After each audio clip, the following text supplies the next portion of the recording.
Tonight's program is rated R. Parental discretion is advised.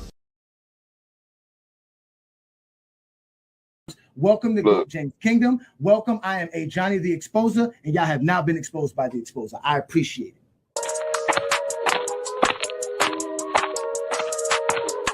And enjoy. I am called Ajani the Exposer. You guys are being exposed today. Your opinion, I guess. Move on from it. It was the 90s. That's it, bro. Move on from that. You don't know history. You don't know basketball. You just told me I'm stupid. But look how stupid you look because you don't know I know all this basketball. You don't know history. You don't know jamming. You don't know schematics. You don't know coaching. You don't know scouting. You don't know drafting. You don't know nothing but that Michael Jordan's great because the media said you that, so told you to say that. I know that is recorded, and you are officially being exposed by the Exposer, and you're going to sit there like a man and take this just like Buddy did 2 weeks ago. Let's get ready to rumble. Hey, get your numbers out. I had to get my numbers out. Peace and blessings, y'all. Welcome to another Friday Night Exposure with the Exposer. I'm your host, Ajani the Exposer, coming live and direct straight off of the GOAT James Kingdom channel. Y'all already know what to do. Hit that like button, hit that subscribe button. Don't be afraid to become a member of the channel. Also, we going live on the FYF Sports Debate channel on YouTube. Shout out to Lamont, all the fellas over there. As y'all know, we talk basketball. We're back at it again on another Friday night right here to do it with Ajani, your boy. I'm here to have some fun with y'all as we're going to discuss the top 10 players in today's NBA and also my power ranking teams for the NBA. So thank you for joining me on another Friday night as we are also going live on our IG accounts and our Facebook account. So shout out to everybody who's also watching us there. This is the GOAT James Kingdom platform. I'm Ajani the Exposer, and this is another Friday Night Exposure with the Exposer. Y'all hit that like button and make sure you subscribe to the channel if you like what we're doing here because we do it big. And also, we're going to drop the link for anybody want to have a discussion or a one-on-one with me because that's what the Friday Night Exposure is all about. It's about one-on-ones with me where you get a chance to actually speak because I don't read your comments. I don't care to read your comments. All I do is post and create content. And then on top of that, I watch the games and I enjoy watching the basketball games. There's some games on tonight. But it's the preseason, and at the end of the preseason, we know not too many of these of our star players are playing. So the real season, though, does begin this week. And on the 23rd, we're going to have a basketball game. Actually, I think it's the 22nd, which is Tuesday. We're going to have basketball, and it's going to be great for all basketball fans. So, again, hit that like button, hit that subscribe button. Thank you for joining me on the Friday Night Exposure with the Exposer because the NBA season is upon us, ladies and gentlemen. This is the time of the year where we all get to watch basketball for real. Now, I know the WNBA's actually finals game is on tonight as well, so shout out to all the WNBA fans and those that are watching that game. But again, I like the NBA. I like to talk about the NBA. I'm a big-time Heat fan. Y'all know I always represent my Miami Heat to the fullest. So I can't wait. We have our first game on the 23rd. We have a lot of big things going on. We got 3 games coming up within the week. So it's going to be great to watch basketball on my end. I can't wait to see what's happening. But like I told y'all, it's always going to be Biscayne in June for me. So if you asking me what my prediction is for the season, it's going to be my Miami Heat winning a championship. That's for sure. Shout out to everybody already in the comments. Shout out to everybody again for joining me. Again, I appreciate y'all. Thank you for joining me. Shout out to you, Sports Talk Only. Thank you for becoming a member of the channel. If you are a member of the channel, don't be afraid to hit us up. All right, you can reach us at goatjameskingdom@gmail.com. or you can reach us at goatjameskingdomshow@gmail.com. Either one of those emails will reach us here in GOAT James Kingdom, and we'll take care of you as a GOAT James Kingdom member. Just let us know your channel name and obviously your membership tier. Again, ladies and gentlemen, this is another Friday Night Exposure with the Exposer. Shout out to U0. Thank you for joining me on another Friday night. Biscayne in June. That's right, ladies and gentlemen. Biscayne in June. What's good, brothers? Thank you for joining me again. We're having fun, and LeBron we trust, indeed.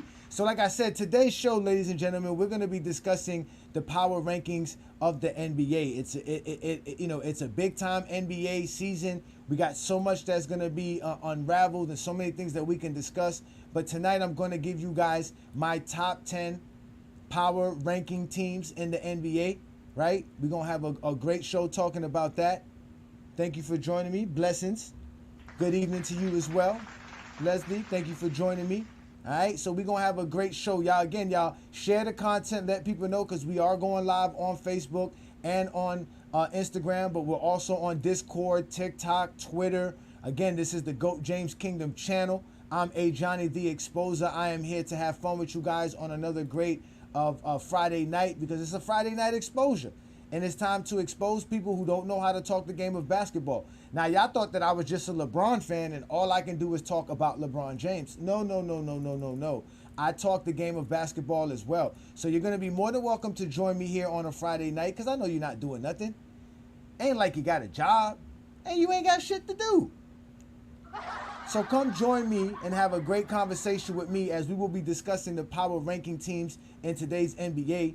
And then we will also be discussing the top 10 players coming into this NBA season. So that's what tonight's program is about, ladies and gentlemen, as we will have a great show and we will have some fun. And definitely, the rankings have been a joke to even see. No, it's everybody has their rankings. Everybody has a right to their opinion. But again, it's about whether you could appreciate greatness when we're talking about ranking players or ranking teams or ranking eras. Again, it's about appreciating greatness, because if you're a person that don't like the game of basketball and the way it's being played, you shouldn't be talking about it. That's toxic right there. That was the whole point of me having that fanboy debate with Herman. Shout out to Hollywood Herm. Because again, if you don't like something and you waste your time talking about it, then it must mean something is either wrong with you or there's something wrong with you. I mean, at the end of the day, there's something wrong with you. Why are you spending your time discussing things you don't like? So if you're talking rankings, you should be talking about it in a good sense, in a good light. And that's what I'm going to do today. Because I like the NBA team. The NBA teams that are coming out this year are going to be really, really, really good. Shout out to you, Iron Man. There's a lot of good teams out there with some good players. GOAT James is ranked high. If I'm correct, ESPN did rank him the top 10. He's 7th overall. And we're going to actually discuss that this Sunday, so y'all make sure to join us this Sunday afternoon.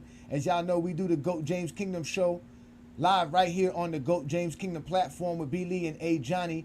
It's Sunday noon Eastern. That's the GOAT James Kingdom show, ladies and gentlemen. Be sure to check us out there. It'll also be streaming live on the FYF platform, on our Facebook account, which is the GOAT James Kingdom group on Facebook. Also on our IG account, which is also the GOAT James Kingdom channel or page. So y'all make sure to subscribe and check us out every Sunday. And make sure you hit that ring notification so that everybody knows that we're all going live and you'll know for sure. But that's what we're going to do Sunday, because we're going to discuss LeBron James being ranked in the top 10, and they got him 7th, which is real weird. But we'll get to where I got LeBron James ranked. Let's get to the actual top ranking teams that I want to talk about, because, again, it's all about the NBA teams. This is the whole point of watching the game. The players are fun, but the players play for a team. And you have to play team basketball for basketball to be as beautiful and as great as we know it to be. So let's start off with the idea of what are the best teams in the league for me. Now, we all know Boston won the championship last year. They're the number 1 team. So they're going to start off this year the number 1 power ranking team, because they are just a deadly team. They got Tatum, Brown, and I believe Derek White is their third key factor of the team. That's their big 3. And we're not even talking about the other players like Horford and Porzingis and Holiday and Hauser and Pritchard, and I mean all these guys that they have over there in Boston lets us know that Boston's a team that is the top of the class. They're the number 1 team in today's NBA, without a doubt. It is Boston. Then for me, the second team is the actual Thunder. I like the OKC Thunder. I think they have so much elevation, so much room to improve from what they did last year. So I can see them stepping up to the plate. Shout out to you, Philip. Thank you for joining me on another great Friday night exposure. Shout out to Use 30. Peace to you. Thank you for joining me as well. What's good, brother? Thank you so much. Yeah, we're gonna get to the top 10 players very shortly here at Sports Talk Only. We'll get there, and I'll put the link up. You guys can give me your take on all of that and everything that you believe in as far as for the NBA season. Again, we are talking the top 10 power ranking teams in today's NBA, my rankings, and who I think are the top 10 teams going into this season. The season is right upon us, ladies and gentlemen. It's going to be another great NBA season. If you're an NBA fan, I'm quite sure you can't wait. And if you're a fan of some of these teams that I have here, I'm quite sure you can't wait to watch them play, right? So we were talking about the OKC Thunder being the second best team in today's NBA. They had a great season last year. They had one of the best records in the league. I think they had the second best record in the league behind the Celtics, tied with the Denver Nuggets, right? They had a very powerful offense. We all know SGA was one of the top players last year. MVP candidate, right? Then they got Jalen Williams. They got Chet Holmgren. They got a whole team full of players. That team is loaded. And they just traded for Caruso. That's a stud. That's a defensive stud that's going to help them out in the long run. They already have Dort, which is another elite defender in today's NBA, right? So I see Thunder really being the best team in the Western Conference. They're not the number 2 team because they're the best team in the Western Conference. They're the number 2 team because at the end of the day, they're the number 2 team in the NBA. That's what they are. Now I see you here saying that the Knicks are the second best team. You know what? I wouldn't argue with you, but I think trading for Karl Anthony Towns gives the Knicks a different dynamic than I thought them going into this season. I think they're going to be a little bit more. I think Brunson is actually going to win the MVP this year, to be honest with you. I'm going to let you guys know that off the top because I think the way he's going to play now, it's all his offense. There is nothing holding him back now that they traded away Julius Randle. Everybody's going to have to fall in suit. So I do have the Knicks as the third team because of Brunson, and what I've seen from Brunson in the last 2 years has impressed me enough to know that, yeah, this team is serious with this kid. Again, having a good lead guard is always great, right? Which is why these teams that we see here, a lot of them have great lead guards, which is why they're going to be elite teams. That is always going to help you win. When you have somebody who can facilitate and create offensive plays and offensive points for you, will always be a benefactor on any basketball court. And that's what Jalen Brunson is. So I got the Knicks at number 3. They won 50 games last year. I can see the Knicks winning closer to 60 games this year with everything. Obviously, I'm talking about all health here available. I want to think of everybody that's available. So that would definitely be something that I'm not going to talk about is injuries. I'm not waiting on injured players. I'm not going to talk about injured players unless they're injured at this moment, which I do believe Hartenstein just did hurt his hand recently. So that does kind of hurt Thunder, the Thunder a little bit because, again, they got him as an addition to what they were already doing. Again, the Thunder are a serious team, but so are the New York Knicks. And if we look at the New York Knicks with Brunson, Karl Anthony Towns, and Anunoby, and the whole guys over there with Mikal Bridges, with Mikal Bridges, and all that they got going on over there in New York, they're definitely one of the better teams in today's NBA, and they're going to be challenging the Celtics for the Eastern Conference title. They're going to be an elite team. So I definitely got the Knicks as one of those teams for sure. Shout out to you, salute. So Crazy TV, thank you, appreciate you, no doubt. Shout out to you, Michael. Thank you for joining us here. This is the GOAT James Kingdom platform. We are multi-streaming with FYF. We're doing big things here in GOAT James Kingdom. Again, it is a FYF and GOAT James Kingdom collaboration. This is the Friday night exposure with the Exposer. I'm providing y'all my top 10 power ranked teams for this NBA season.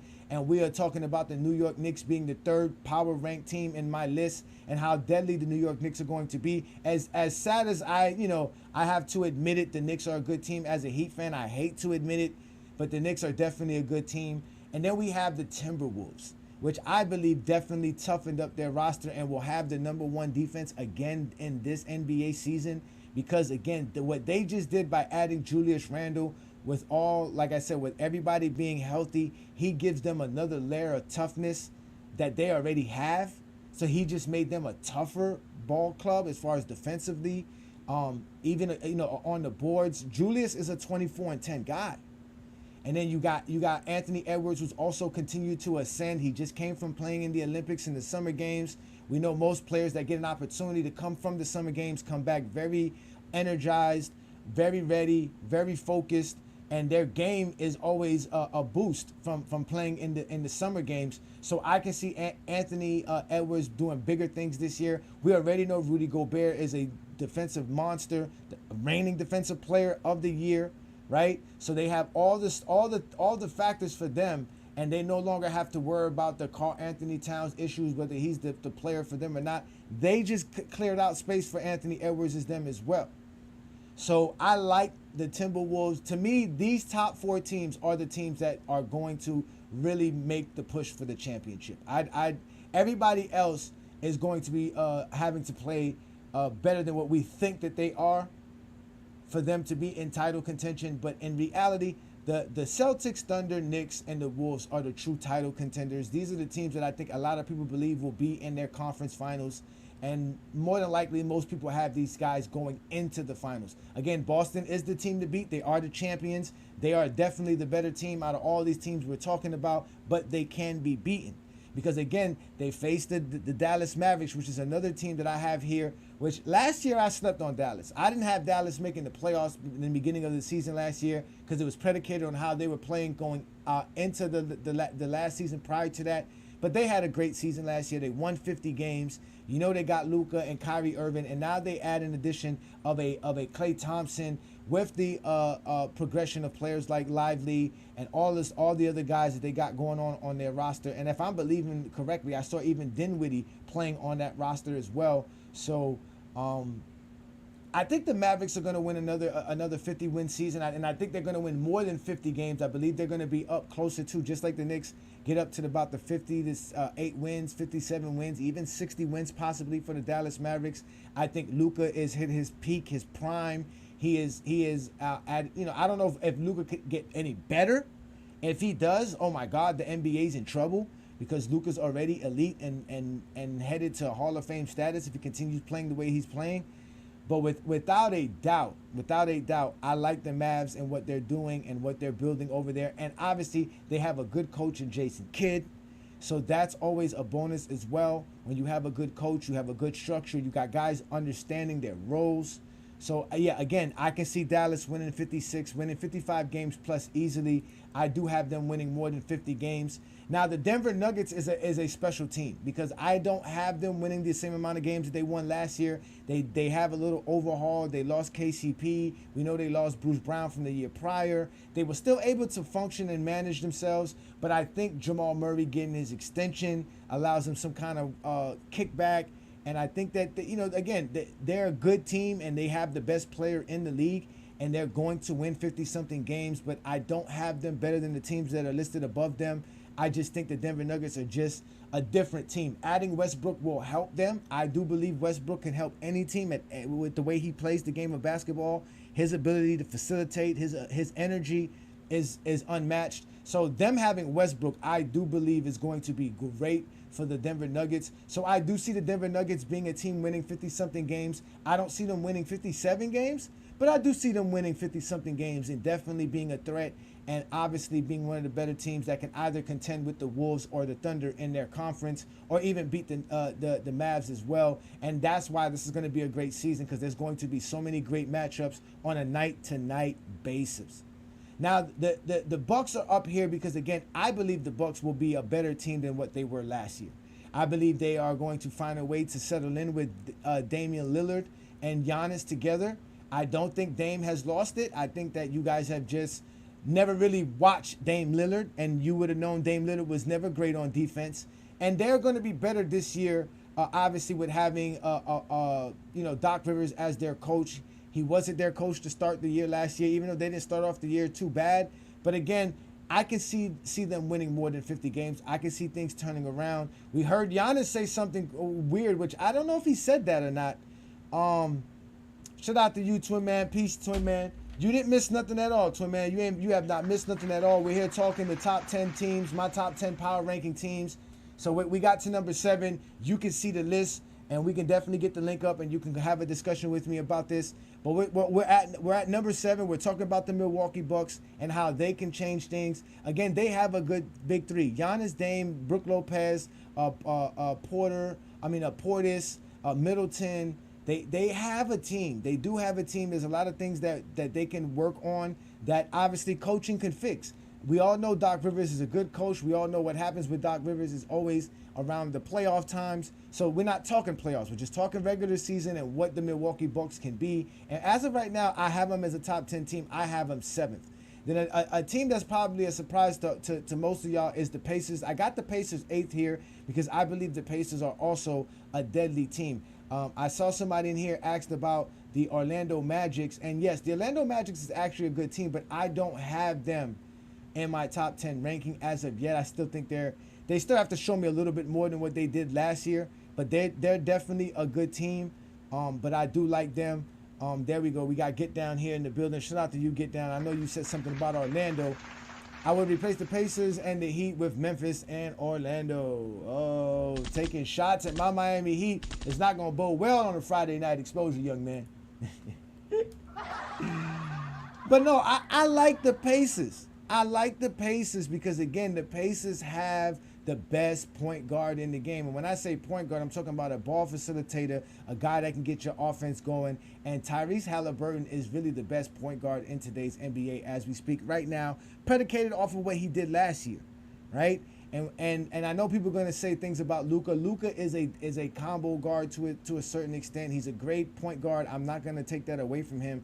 But Tyrese is what I would call a traditional point guard. He doesn't look to get his shot. It's never his turn. He takes his shot within the offense, within the flow of the game. Luka is somebody that can take the ball on his own and score. He's definitely a way greater scorer than Tyrese Halliburton, so that makes him a better player than Tyrese Halliburton. But as far as a point guard and as a ball facilitator, as way I describe it, Tyrese Halliburton is that dude. And yes, he's really, really nice. And because of that and all the other things that they have, like a Pascal Siakam and a Turner and guys that are on that team, like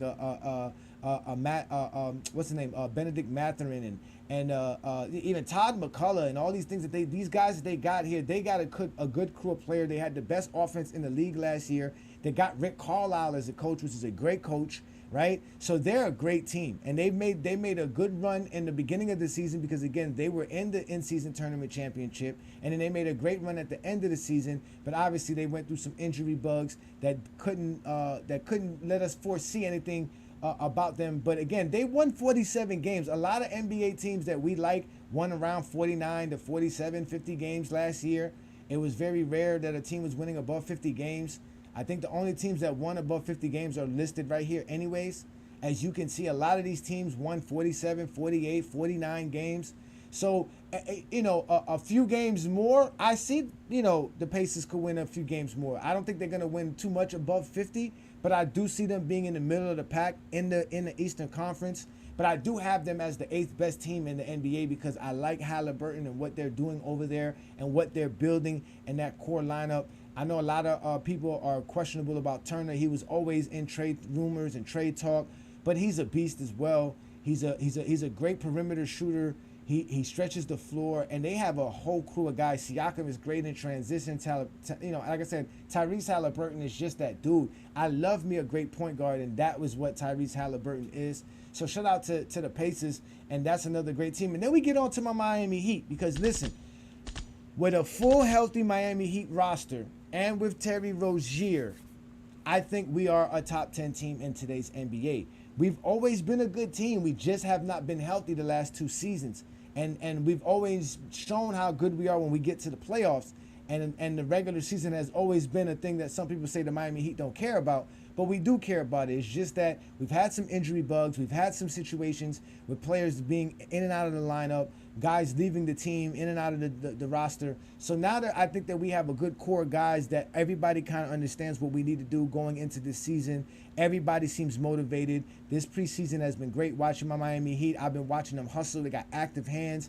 I think Bam's going to have an all-NBA type season. He's had it before, and he can continue to do it. We know how great Bam is on the defensive side. Jimmy Butler is going to have a phenomenal season. We talked about how great Jimmy Butler was last Friday and how great of a season he had last last year. He's going to actually have a similar season or better. And if Hero can stay healthy, he's going to have another great season. I see career years for a lot of these guys here for my Miami Heat, and 46 wins is definitely not what we're going to win. I see us winning more than that. So I see us being in the middle of the pack of the Eastern Conference because I see us being healthy. I see us out there balling. Guys like Jaquez Jr., Niko Jovic, they're all going to start playing better. Highsmith is going to start stepping up this year. Terry Rozier is going to show up. This is going to be a very, very great season for the Heat, and it's going to be a very interesting season. Shout out to you, Ishmael. You are correct about that. Yeah, again, I like Phoenix to a certain degree. I just don't like their structure and what they have. Yeah, they got KD. Yeah, they got Booker. But I think the West is going to be tougher because somebody here did mention Memphis. Memphis and Houston are two teams that I see being better, which could hurt what the teams like the Pelicans and obviously we know the Clippers are not going to be as good as they were last year, this year. And then you got like I said, Phoenix. I don't think Phoenix won, I think 49 games or 48 games. I think the Lakers are a better roster, and I think with them adding a JJ Redick allows them to be a better team. I think JJ Redick will provide good structure for the Lakers. I think the Lakers needed that after this Darvin Ham situation. Again, when I thought of the Lakers, these is what they had last year. These are not going to be their records. This is their last season stats, ladies and gentlemen. So this is not what they're doing this year. These are their last season stats and win-loss records.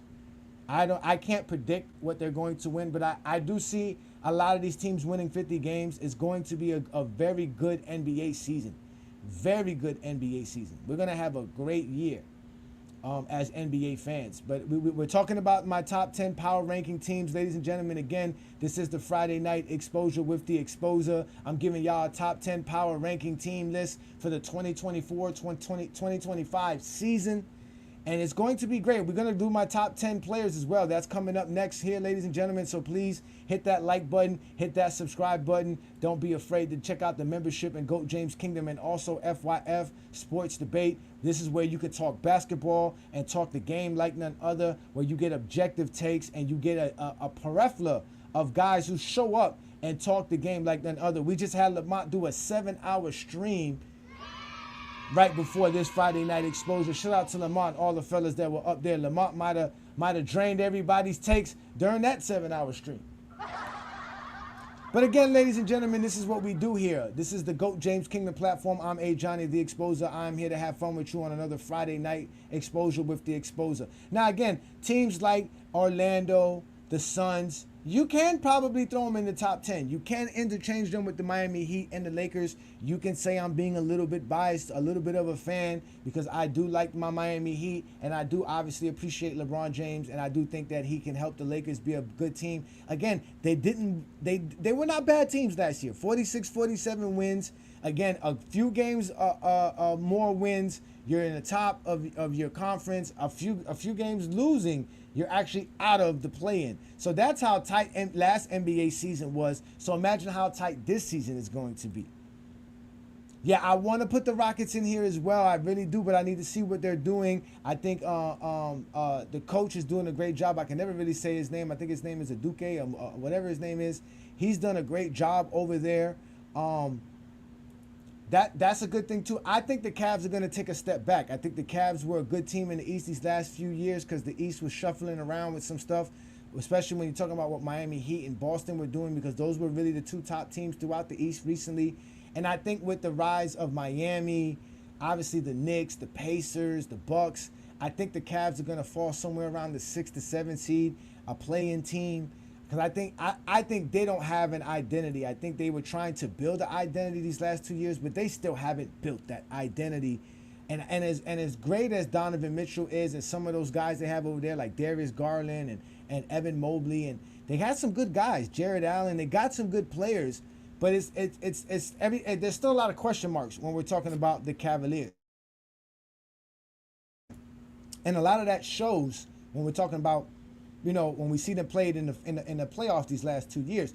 But I do think the Cavaliers is another team that you could put up here, like the Orlando Magics, like the Memphis Grizzlies, like the Phoenix Suns. These are all the teams that I'm talking about here that you would see with the Pacers and the Heat and the Lakers. A lot of those teams fall in the exact. Even Sacramento. I forgot about Sacramento. Sacramento's another team that we can throw in here. So there's a lot of good teams that are going to be able to make an effort to show us how great they are as a team. And again, if a team get hot, team get on a good stretch, they win. They win 7 out of 9 games. You know what I'm saying? Or they get into a good stretch in any time of the season where they're winning 15 out of 20 games. You know what I mean? There's a lot of factors that you guys know that happen and dynamics that happen within an NBA season that can boost any of these teams to being a top tier team or to fall out of the rankings. And let's not forget a team like Atlanta, which, like I told you, having a guy like a Trae Young helps them as well. When you have an elite point guard, a guy that can facilitate, get the ball to the right man at the right time, that can control the pace of the game, understand the pace of the game, can dictate the pace of a game. That is very crucial in the game of basketball. That's why having a ball facilitator is always great. And having a great actual, like I said, a great lead guard is always a phenomenal thing. That goes without question. You know what I'm saying? So, ladies and gentlemen, that is my top 10 power ranking teams for today's NBA season. That is the 2024-25 season. We have Boston number 1, OKC number 2, New York number 3, the Minnesota Timberwolves at number 4. We have the Mavs, the Dallas Mavericks at 5. We have the Denver Nuggets at 6, the Milwaukee Bucks at 7, the Indiana Pacers at 8, the Miami Heat, my Miami Heat, at 9, and then we have the Los Angeles Lakers at 10. Again, ladies and gentlemen, you can alternate a lot of the teams outside of this, like the Suns, like we talked about Orlando Magic.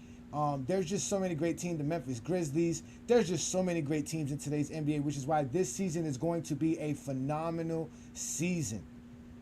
You think I'm underrating the Nuggets? I don't think I'm underrating the Nuggets. I really don't. I think that, again, they made some roster changes, and I just think the teams that are ahead of them are more complete teams in understanding their roles and what they're going to do. Again, are we going to see anything greater out of Joker? Can Jamal Murray play a full season? If that's the case, then they're definitely a deadly team. We know Eric Gordon is going to be there doing his thing. Can Westbrook make a change for them?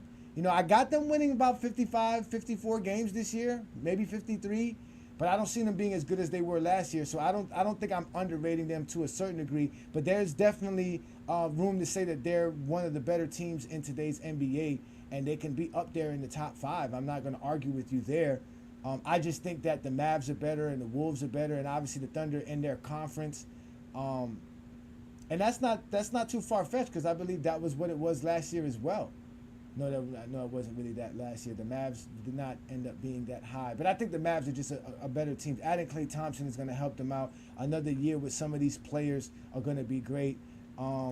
Man, for Bam to win Defensive Player of the Year, he has to have some elite defensive highlights, I believe, to where people remember, damn, did you remember that block from Bam? And it has to be crucial blocks, like that block he had against Jason Tatum in the bubble.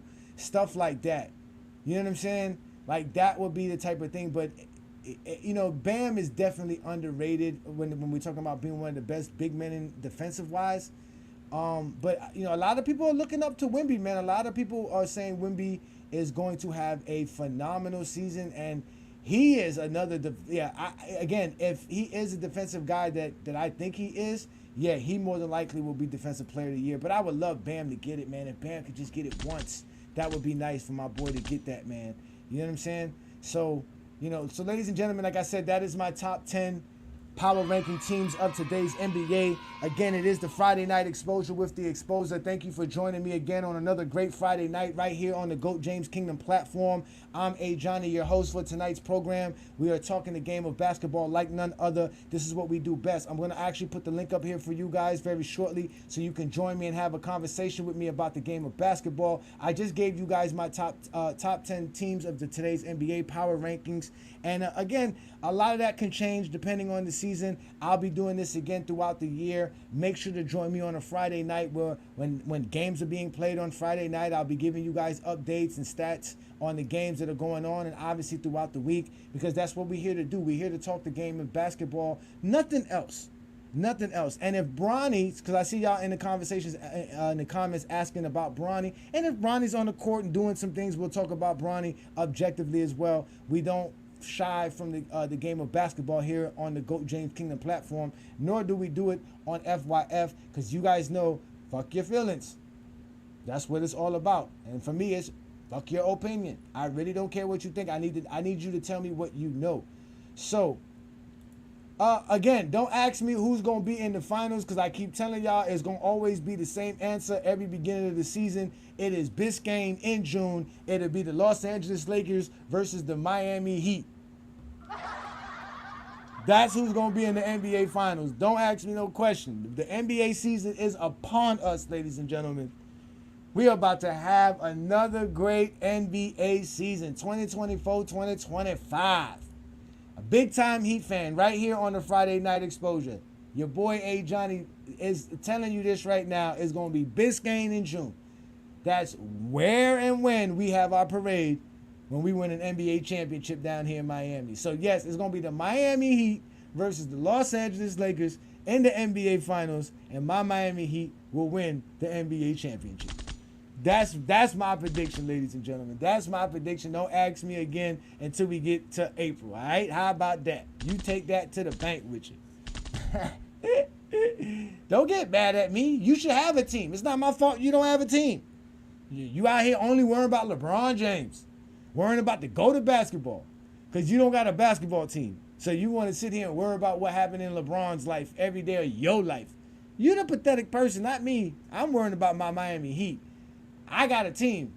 Don't be bad at me because I think my team can win a championship. It's not my fault. We got Jimmy Buckets. We got Bam Adebayo, the Nigerian Nightmare. We got Tyler Hero. We got Scary Terry. We got Nico. I know y'all been watching that boy Khalil Ware balling out. He's ready. He's ready. He's ready right now. He needs to get in that lineup and get out there and do some destruction on the NBA basketball court. Said Lakers in 6. Don't get them started. Don't get them started. Do not get them started. So I gave y'all my top 10 power ranked teams. Again, ladies and gentlemen, this is my power ranked teams for this NBA season. These are the teams that I like going into the season as far as them being the best teams and what they can produce going into the season. There's some other teams that are not mentioned here. Like I said, there's some quotable. I got some dark horses. My dark horses for the East is the Atlanta Hawks and the Charlotte Hornets.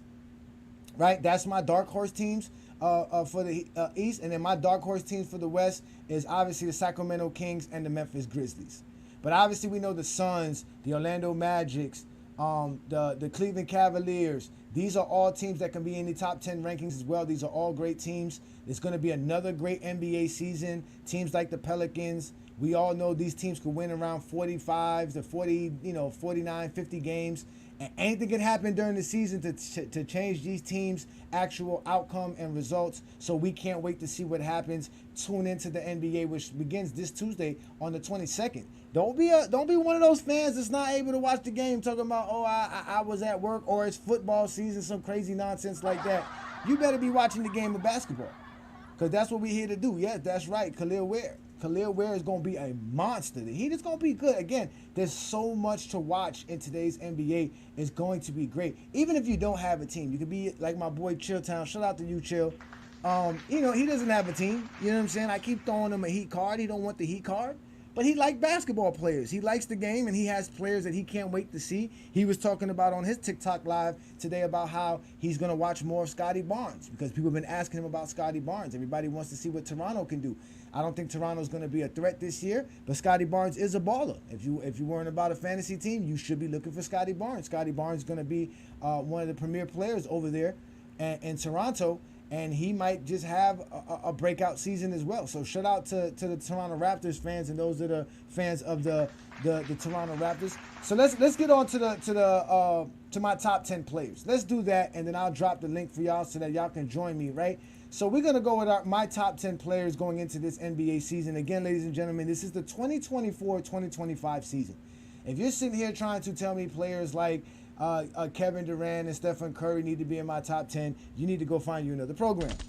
That's not what I do here in GOAT James Kingdom. I don't predicate myself on nostalgia.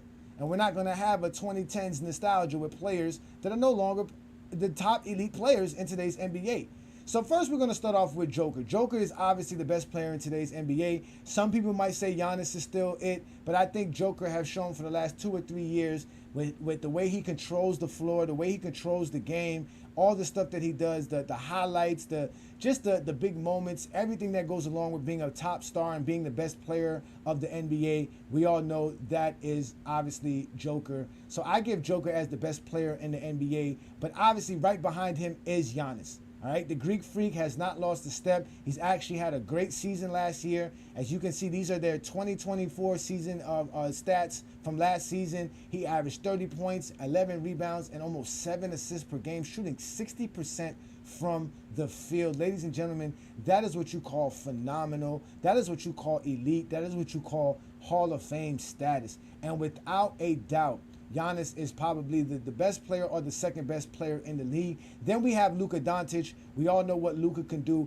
Luka almost averaged a triple-double last year. He had great numbers throughout the season last year. He won the scoring title, which is very popular with the Zesty Jeffries, and he took his team to the NBA Finals. Now he got exposed defensively during the NBA Finals, but that doesn't matter. We all know Luka is an elite player in today's NBA, so I got him third. Then we got my boy SGA. I've been telling people about SGA well before the season started last year because I seen the writing on the wall because, again, I do watch the games, and I do remember watching him playing against my Miami Heat a couple of years ago and saying to myself, this young man knows how to play.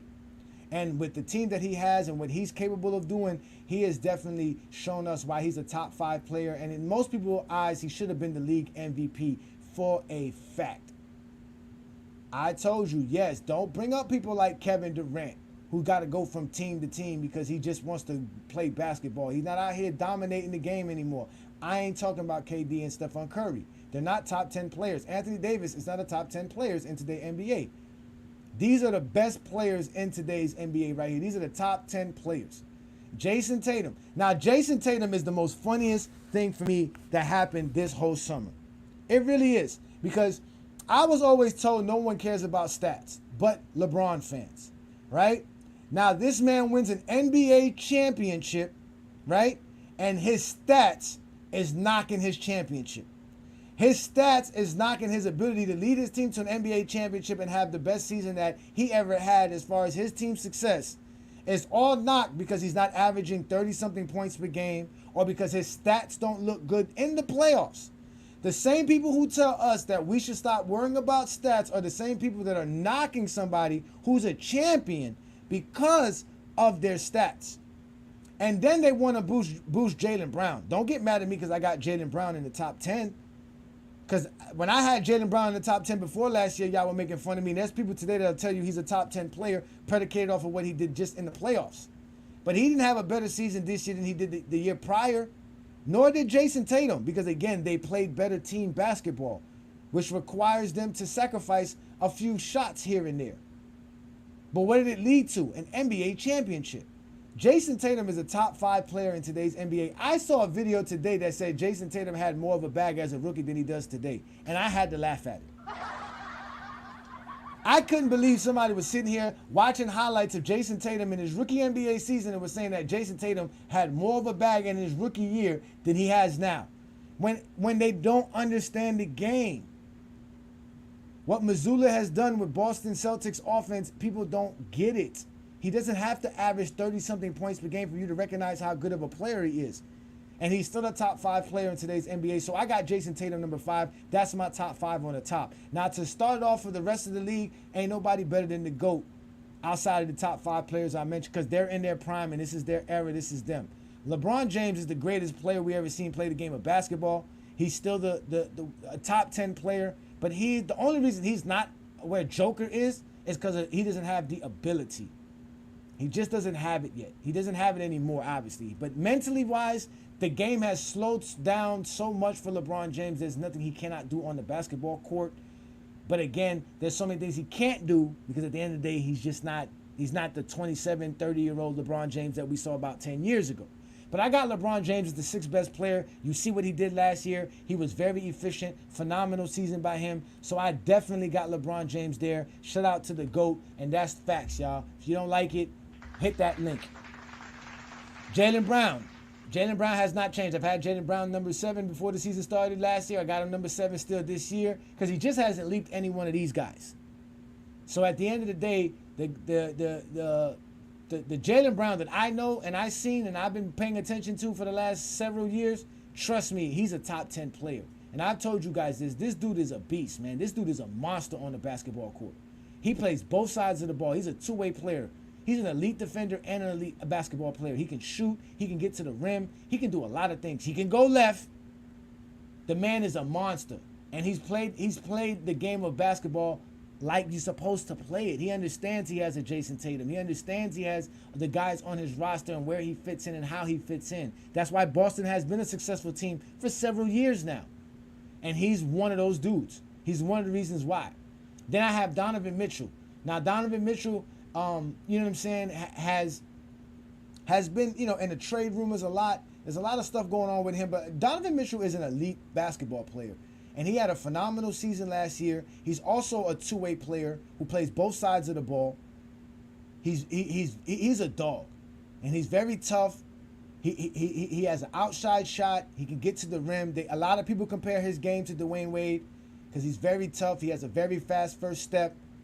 He has an explosive leaping ability. When he decides to jump, he's jumping.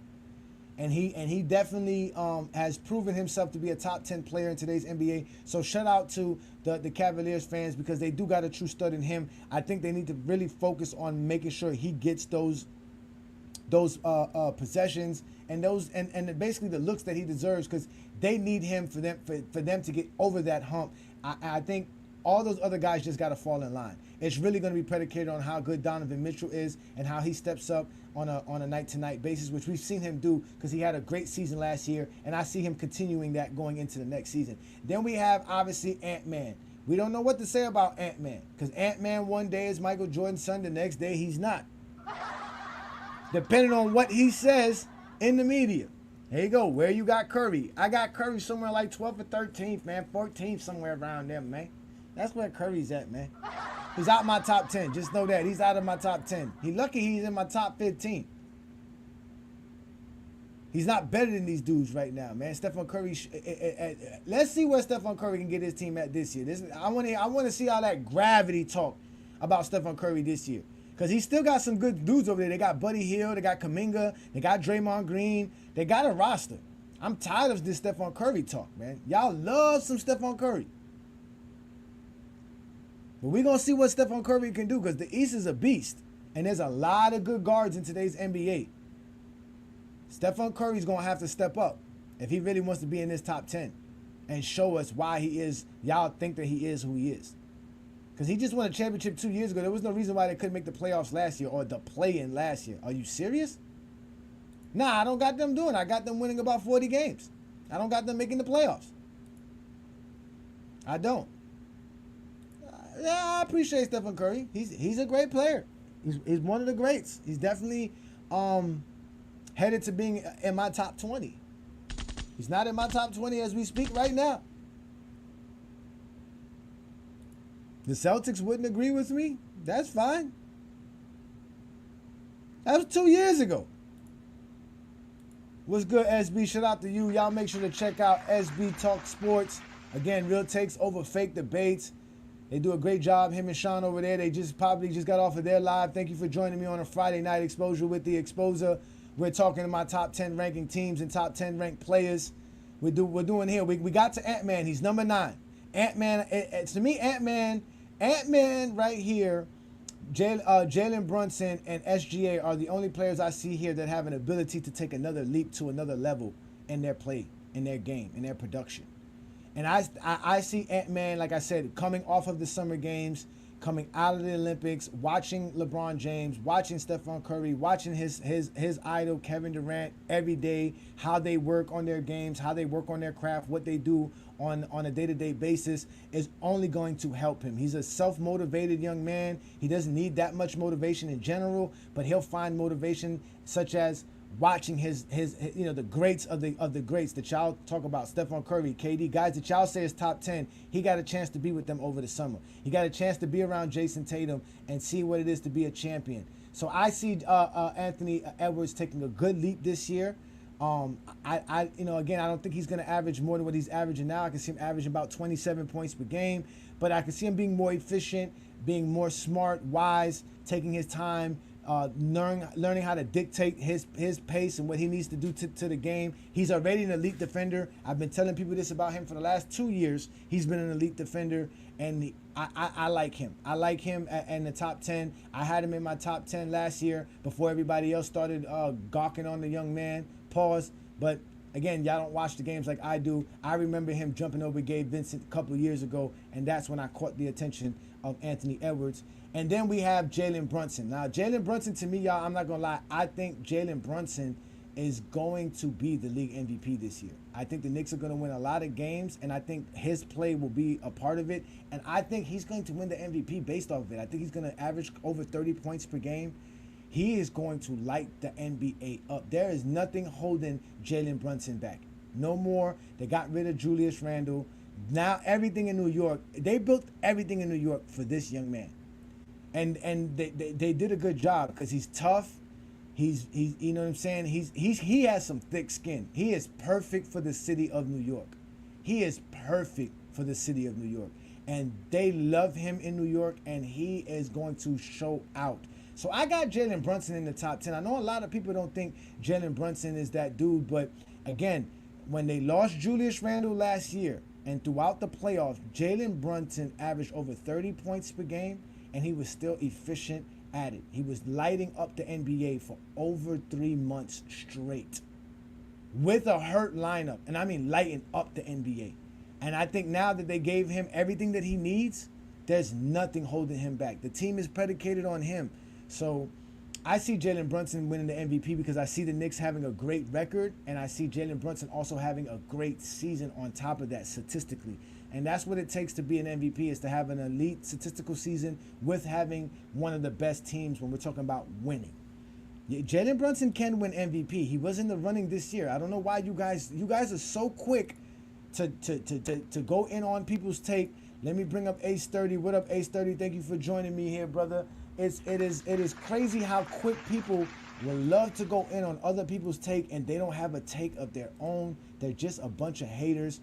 What you got for me tonight, Sturdy? Are you available? What's good, brother? Thank you for joining me on a great Friday night, brother. What's good? Yo, salute everybody. Salute, hey Johnny, man. Nice. Thank you for once again having me on your show on Friday Night Exposures. I'm gonna get straight to the point, hey Johnny. I know multiple Celtics fans themselves, and they don't even have Jaylen Brown top 10.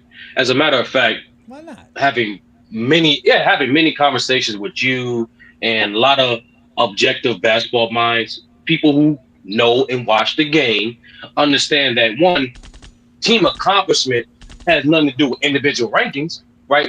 I especially know this, and you especially know this being a GJK founder and member, right? Number two, we can't ignore the greatness displayed by yes, Gant, AD, even your guy Bayer. Guys are clearly better than Jaylen Brown by the stats and by the impact. And since we're talking about awards and whatnot, right? Mm-hmm. Why the only guy in NBA for the last season who made all defensive team and all BA team? Who's that guy again? Oh, that's AD. That's AD. Yeah, so why would a guy like that, who by coaches and players as arguably the best defender in the league, clearly a double-double machine, and had a spectacular not only regular season, not only playoff series, but also Olympic run as well. If we count those things, I don't know. But nevertheless, I've noticed though, right? Something just doesn't fit right. When you put up the top 10, Johnny, I noticed all those guys made an All NBA team except one guy. Hold on, I apologize. Donovan Mitchell not make All NBA team because he didn't play 65 games. But for the guys who did play 65 games that's on this graphic, they all made All NBA teams except one guy. He didn't make an all defensive team. Yeah, they Like I don't snubbed him. They snubbed no, him. they snubbed him or they gave the They award to snubbed him. two better defenders like They Derek White and snubbed Drew him. Holiday. They snubbed him. Oh, are you downplaying Derek White and Drew Holiday defensive impact, sir? Who? Derek White, Drew Holiday as defenders. Are you denying the defensive impact on the Celtics, sir? Before anybody recognized Derek White and Drew Holiday was on that team, Jaylen Brown was already, to me, one of the premier defenders in the league. I already had Jaylen Brown premier defender for years. Like now, like this is just, again, Jaylen Brown to me has been one of the best players in the league for a while now for me. This is nothing new with me with Jaylen Brown. This dude has been a beast, man. This dude Jaylen Brown's been a beast for a while. He's been on the Boston Celtics for a while. That's the thing. That's what people don't understand. If he wasn't on the Celtics, if he had his own roster, his own team, his own thing, everything was predicated around him, you would see a lot more from him. But we don't see that because, again, he's playing the game within the construct of a team and a structure of a team. And his impact and what he does, his production based on that role that they've given him is definitely better than what Anthony Davis does. Anthony Davis scores predicated off the GOAT handing him the ball in right positions. This guy's pampered. That's a guy for me. Like I like Anthony Davis. He's in the top 15 for me, but I don't have him better than Bam, and I definitely don't have him better than Jaylen Brown. Do not. He's clearly better. He's clearly better than Jaylen Brown because I noticed once again you don't want to bring up the stats, but also totals in per game, but also stats. Speaking of that, the LeBron James point was LeBron is the best offensive player for the Lakers, but AD is clearly the best defensive player for the Lakers. And on top of that, did you know? It's a fun fact. He could be the best This defensive last regular Lakers got season, no defenders. The Lakers got no defenders. but they have AD, who definitely is a elite defender. But let's and they got let's one go. of the worst but defenses in basketball. So what does that matter? Yeah, what's the point of that- AD being an elite if- defender as a big man if he can't help his team be an elite defensive team? He doesn't do that. Yeah, I keep telling y'all that. No. That's the thing. That's the thing, hey Johnny. People who watch the games understand that if you have a great defensive team, you need multiple good to great defensive personnel. You need No, you a don't. great defensive scheme. Yes, you do, sir. No, you don't. No, you Anybody don't. who You watches have it. basketball understand that, sir. Anybody that watched the Lakers this year understand Anthony one, Davis. they had No. one. You have Anthony Davis. Yeah, You one have player Anthony does not Davis. make up your whole defensive schematic, sir. We all know this is basketball, baby. If Anthony Davis is the elite defender that you guys keep clamoring him to be, then yes, he does. Because again, the GOAT is not that bad on the defensive side. He knows how to play defense. They got Ruri, who's not a bad defender at all as well. Definitely bad defender. He's not a bad defender. Ruri's not a bad defender. They put Ruri on Joker. So what Rui, exactly. Rui, the guy that Darvin Ham did not give a lot of minutes to the second half of the season. Continue your point, sir. Well, again, that's a coaching situation. That's a team. Exactly. That's a team thing. My team defense, like you just mentioned, if Rui was such a plus defender, like you were alluding to, it wouldn't be advantageous for the team to give him more minutes to help out the team defense. Right? No, because that's what I'm trying to No, that's what I'm trying to explain to you. Because the Lakers have so much deficiencies, especially from last year again, and that was one of Darvin Ham's worst problems. He didn't define roles very well. He was mixing the lineup in and out.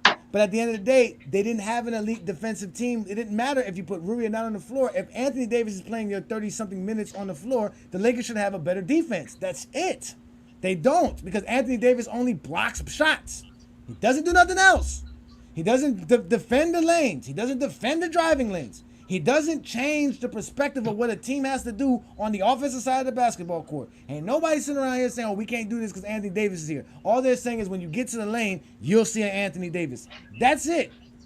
That's all you get from him. That's why he's not as good as Bam. That's why he's not as good as Wemby. That's why he's not as good as Rudy Gobert. Because those guys completely change the dynamics of their team's defense. Now, again, I like Anthony Davis. He's very talented. He can shoot from the outside. He has some skill. He has good footwork. right? But all of that is predicated on getting the ball in the right spot. So he needs a D'Lo, he needs an Austin Reeves, he needs a LeBron James. And you give him the ball and just let him do things, y'all not gonna see the Anthony Davis y'all talking about, man. No, but that's the thing, hey Johnny. That's the thing, hey Johnny. Bro. He's not That's the that thing, hey dude. Johnny.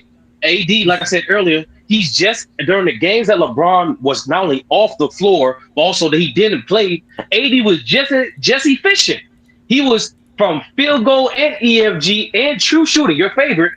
All those things, he was just efficient with LeBron on the floor and with LeBron off the floor. And on top of that, most importantly, hey Johnny, and once again, hey Johnny, if I use that logic that you just say for AD, that means I gotta apply to Bam. But that don't make no sense because even though the Heat were not a top 10 defense last year, that don't mean Bam. That don't mean Bam. Were third in defense last year, sir. I'm sorry. Defensive team last year, sir. Third. I don't go by defensive rating. I go by points. Oh, you don't go on defensive rating. Which is the number one stat to judge a team's defense. Okay. No, it's not. No. What made defensive rating the number one stat to judge a defense? Tell me when they play a game by 100 possessions. Thank you for asking that question. So, in regards, the reason why defensive rating is such a great stat for measuring teams' defense overall, because yes, every game is not exactly 100 possessions, Johnny, but the average mean of the games are 100 possessions. And what defensive rating does do, it calculates how much points, defensive rebounds you tally, as well as other defensive measures that you are affecting the other team's offensive production. Hence, simply put, the lower number you are defensive rating wise, the better defensive team you are. No, that's not what that means. All that means is that helps you understand what they do on a by 100 possessions. That's it. Y'all take this shit and run with the shit like Forrest Gump. It's all it tells you is what the team does by per 100 possessions. A team plays a game 48 minutes. How many points do you give up every 48 minutes? That is your defense.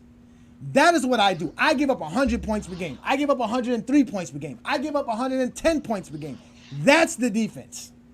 Miami Heat was third. They gave up the least amount of points per game last year. That makes them the third best defensive team last year. That's what they do. In your opinion?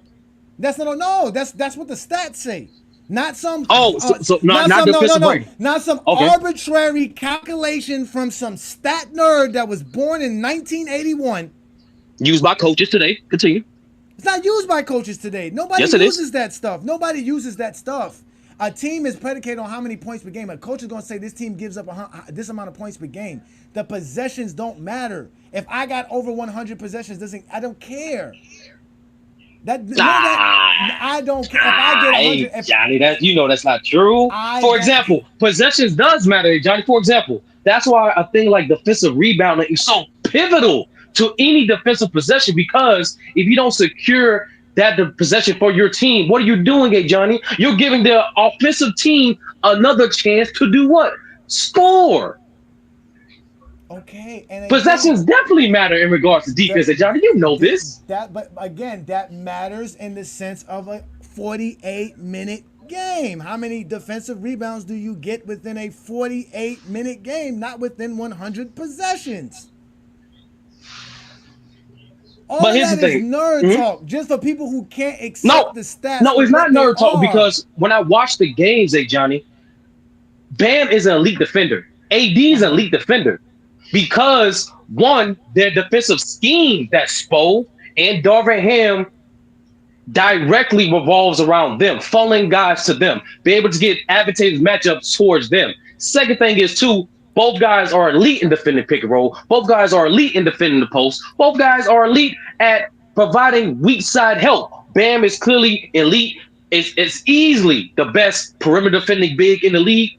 But AD is also mobile enough to cover multiple positions himself.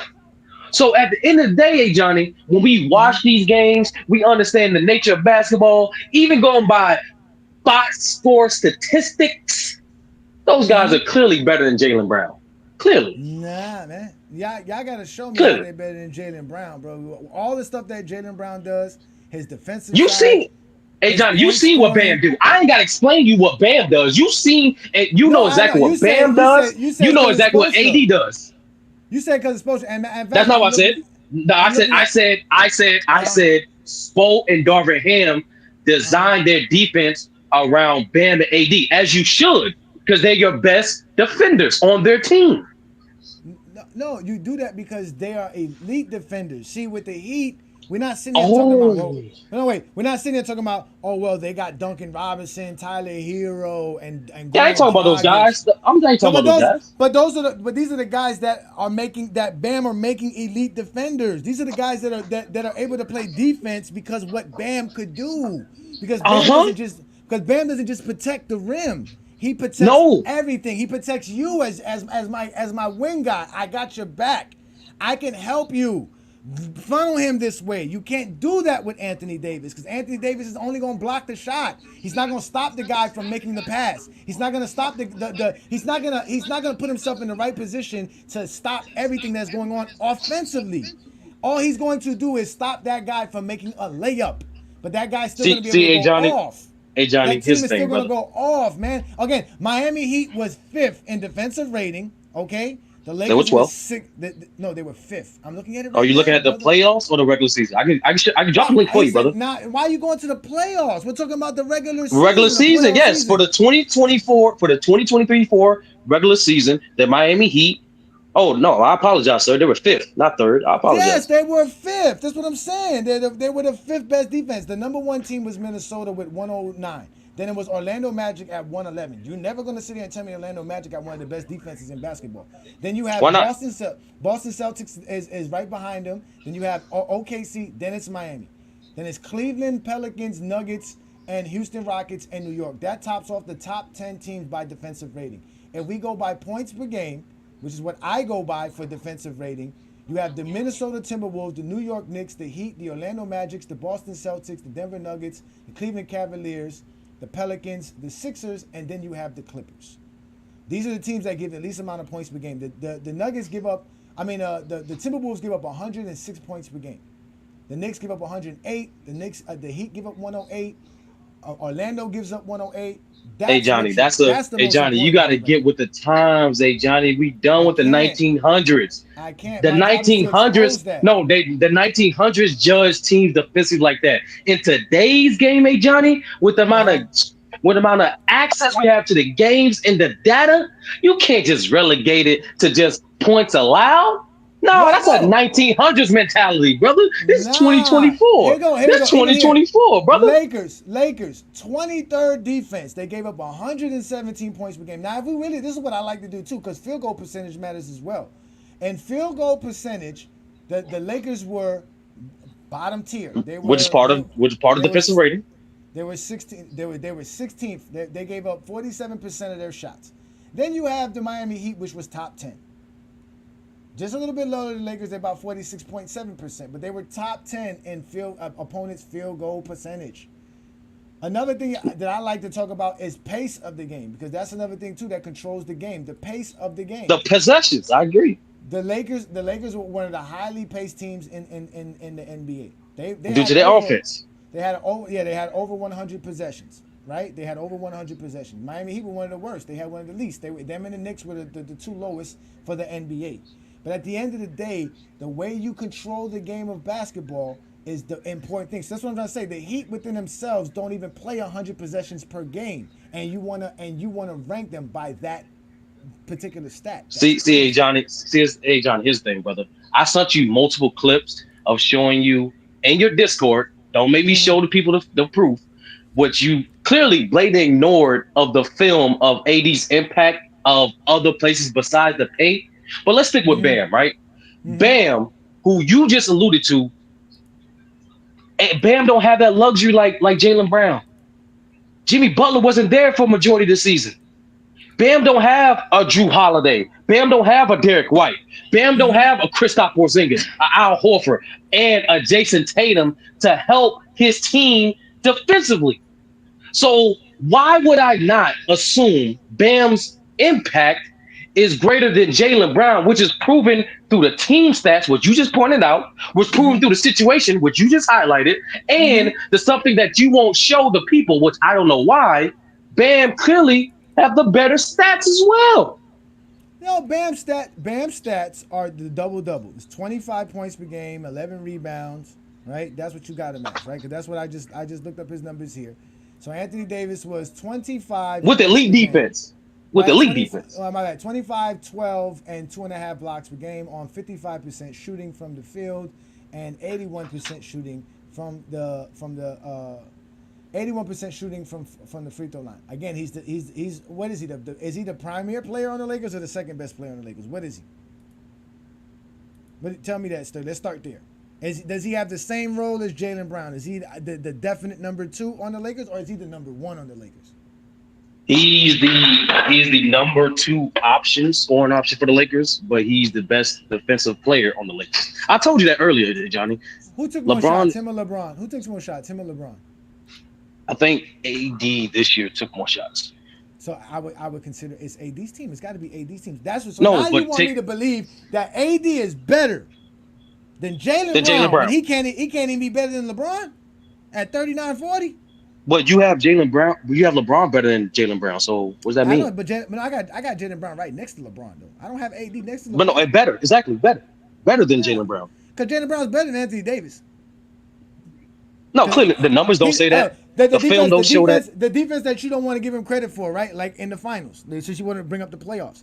How did you think that they were able to actually put a hamper on what the Dallas Mavericks were doing? That was because Jaylen Brown, and not only him, and Jason Tatum are multi-defenders. They can actually play against the post.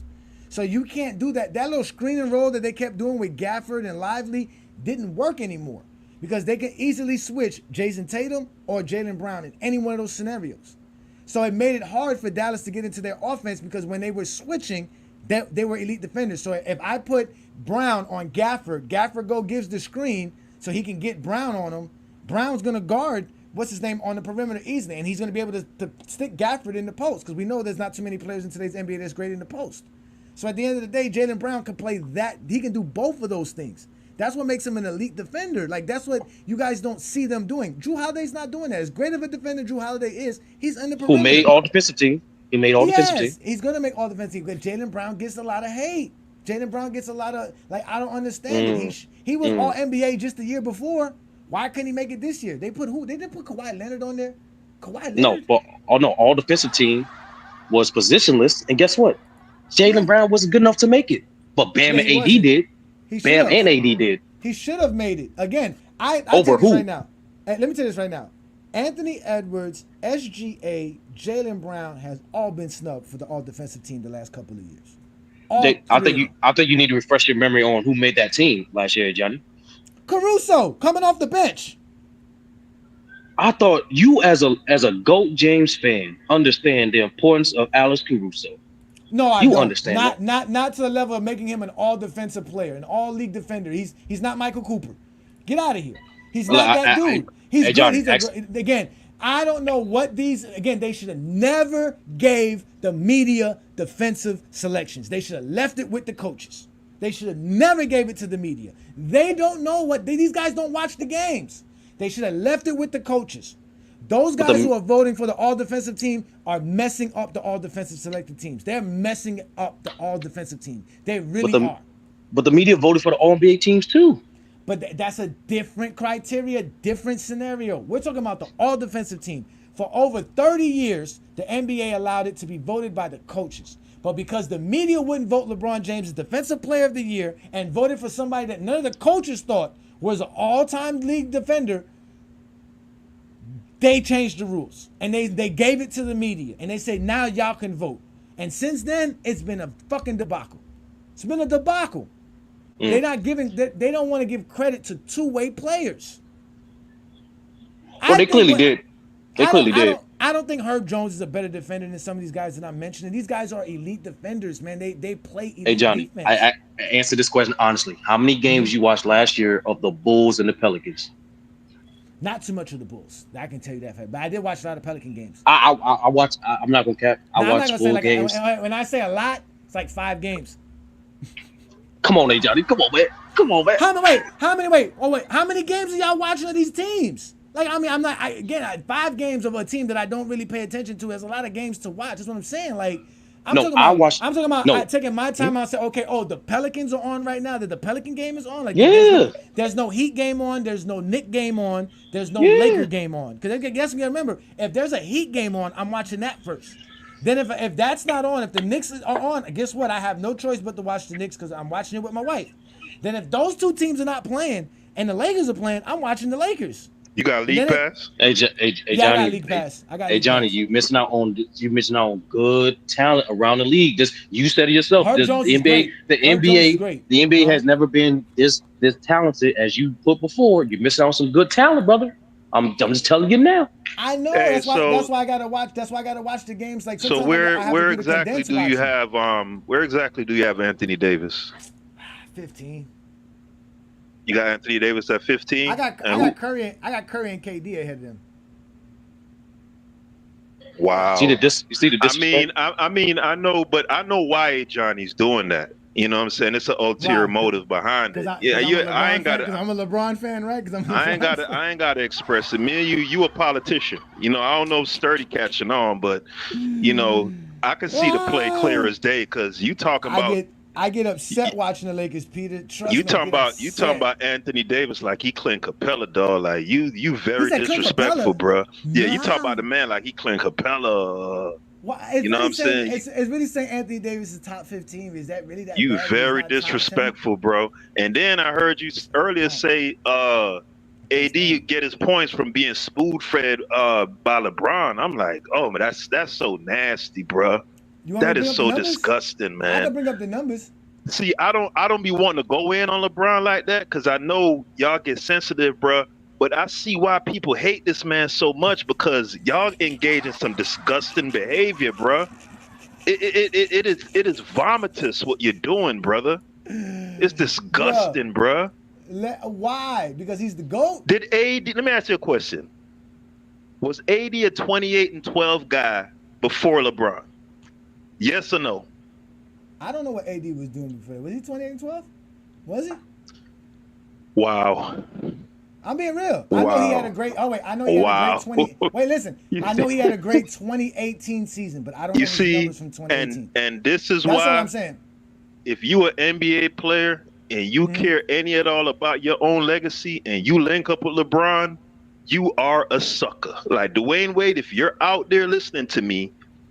You was getting your ass whooped in the first round, and you thought linking up with LeBron and getting them championships was going to do something for you. But if you don't realize, goofball, if you link up with LeBron, you get no credit. You're going to be looked at as a nigga that's being carried around in LeBron's satchel. You in LeBron's pocket being any great player that gets with LeBron. From Anthony Davis. What credit am I taking away from Anthony Davis? You got goddamn Bam. You just said Bam Adebayo and fucking Jaylen Brown, who just got a left hand yesterday, is better than a 25-12 big man who is a perennial defensive player of the year candidate. A nigga that balled out in the playoffs. Like I can't even oh my God, bro! Like, let's do this. Oh my God, bro! Anthony Davis for the Los Angeles Lakers averaged 25 points per game, 11 rebounds per game, shooting 53% from the field, and about 2 blocks per game, 2.2 blocks per game. Right? That's what he's done for the Lakers. He's played 270 games in 5 NBA seasons. That's what he's done with the NBA. He's made 2 All-NBA teams, 2 All-Defensive teams during that span. 3 All-Stars in the last 5 years. This is the first year Anthony Davis has played 70 games plus since 2018, which is the year that I guess that you guys want to talk about, where he averaged 28 points per game, 11 rebounds on 53% shooting. The year prior to that, he led the league in blocks. And led the league in blocks that year. Don't forget that. He did lead the league in block. He led the league block 3 times actually for his NBA career. Right. The point is, Johnny, I'm not trying to point out one particular season. I'm just trying to show you the caliber of player this is, bro. But see, I already know if we have LeBron as you have him at 5, ESPN has him at 7, and we give Anthony Davis his just due and put him at, let's say, at worst, 10th, then it begs the question: if this team has the fifth best player, seventh best player, somewhere thereabouts, and the 10th best, or two top 10 players, right? Then it begs the question: why can't these dudes win more than 50 games in the regular season, and why are they constantly in the play-in? That's what the question is going to be. So what LeBron fan does is you preemptively, right, avoid that by marginalizing Anthony Davis. It's calculated, and anybody who knows anything about basketball could see clear through it. That's a lie. That is Hey, a Johnny. lie. Johnny, respectfully. Hey, That's Johnny, y'all respectfully. problem. Wait. That is y'all problem. Because at the end of the day, the only team I got here that has two top 10 players in here is Boston. I don't have nobody else that has two top 10 players in here. You guys love to give LeBron James a top 10 teammate. You guys love to just say LeBron James always has a top 10 teammate. That's your agenda. That's what you want to do, because you want to say, well, if LeBron James has a top 10 teammate, why is he not making the play-in? Why is he not making the finals? Why can't he win a championship? Kobe won without a top 10 player. Michael won without a top 10 player. That's your agenda, not mine. Anthony Davis is a great basketball player. No one says he's not good at the game of basketball. He's just not top 10 to me. He's not 10. He's not better than a 10 guy. He's not better than Jaylen Brown. Matter of fact, you put Jaylen Brown and LeBron together, they're winning more than 47 games, and they're winning more than one championship in the last 5 years. That's a hypothetical. You smoking dirties, boy. But Peter. Hey, Johnny. Respectfully, you're using a Jordan fan tactic, because there's nothing wrong. No, let me finish. One, Scottie Pippen was a top 10 player majority of those times that the Bulls won championships. Nobody says that. That's Jeffrey. No, Zesty Jeffrey thinks that though. That's false. Number two, AD has multiple cases to be a top 10 player, Johnny. One case, like I said, you read off his playoff stats. That should tell you how great he was. We all saw him. We was on streams covering the Olympics, and AD's defensive impact was always mentioned every single game. Second thing, last thing, he's the only player last year to be on the All NBA team and All NBA defensive team. The only player, Johnny. That means something. Johnny. I know it does. So that he's clearly so I'm gonna land it right here. Wait. Just was like Kawhi on the All NBA and All Defensive team last year? No. Hell no. He missed the All Defensive team. Go ahead, continue. Yep. He missed the All Defensive team. So go ahead. I'm gonna land it here. The reason why AD is clearly a top 10 player, because one, he's arguably the best defender in the game. He's arguably the best two-way player in the game. He's easily one of the top 3 rebounders in the game. He's easily one of the top 3 best finishers in the game. And most importantly, based off his stats and awards alone, no other player in the top 10 can say they did what AD did last year.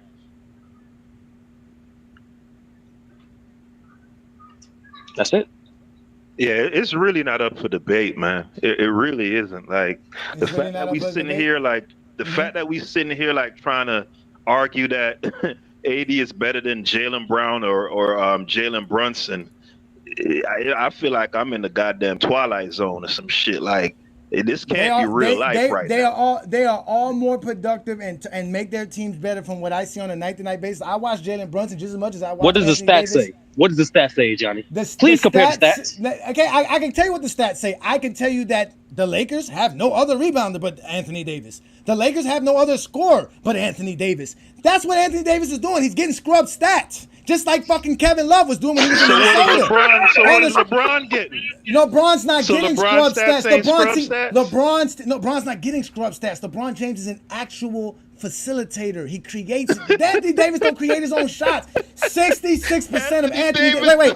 66% of Anthony Davis's shots come off of an assist. 70% of Anthony Davis's shots come off of one dribble. The nigga does not. That's not great. That's called being put in a good position. That's called playing with the GOAT. Put Anthony Davis on a team without no ball facilitators, he's not getting that. He's not doing that. You put Julius Randle on the Lakers, he's giving you the same numbers. Oh my God! Wow. So Julius Randle is equivalent to Anthony Davis. Let me chime in. Yes. Let me Yes. Let me chime in real quick. Let me chime in real quick. And let me help you out. Let me help you out. Y'all niggas love to boost up LeBron James teammates for no other reason but that they're LeBron teammates. So many players average 24 and 10 and 12 for their NBA season, but y'all not gonna talk shit. Sabonis averaged 20 and 13. Fucking Bam averages 28. How many average 28 and 12? They don't have the GOAT giving them free 5 baskets a game. No, that's I'm what talking you about understand. before he went to the Lakers, he was 28 and 11. And he did that with Rondo. He did that with Rondo. He did that with Rondo, one of the elite point guards. When has Anthony Davis done nothing without an elite point guard? Name the season Anthony Davis was an elite player as far as offensively without an elite point guard. Name the season. Hey, look, I got you. What does that have to do with last year? Look, I got you. That was last year LeBron. I got you. Listen. 8.5 assists. What are you talking about? I'm from New Orleans. I'm from New Orleans. Mm-hmm. We drafted him. Yes. Right? Mm-hmm. Anthony Davis is a monster. Mm-hmm. At some moments in the game, he looks like the best player on the floor. But I think that what we're trying to draw the parallel, he's not a number one. That's what we're trying to get over to y'all. That he doesn't have an alpha mindset. I'll agree with that. That's not an alpha mindset. He doesn't have the ability. He doesn't have the ability. Now that's crazy. Now that's crazy. Do you agree with that, New Orleans? The brother who lives in New Orleans. Listen, I'll criticize his mindset all day and his durability. I'll concede that all day. But the brother from New Orleans, I want to ask you, in terms of ability, do you agree with what Ajani just said? No, listen, he's you heard what I said. Let me complete my thought. Complete my thought.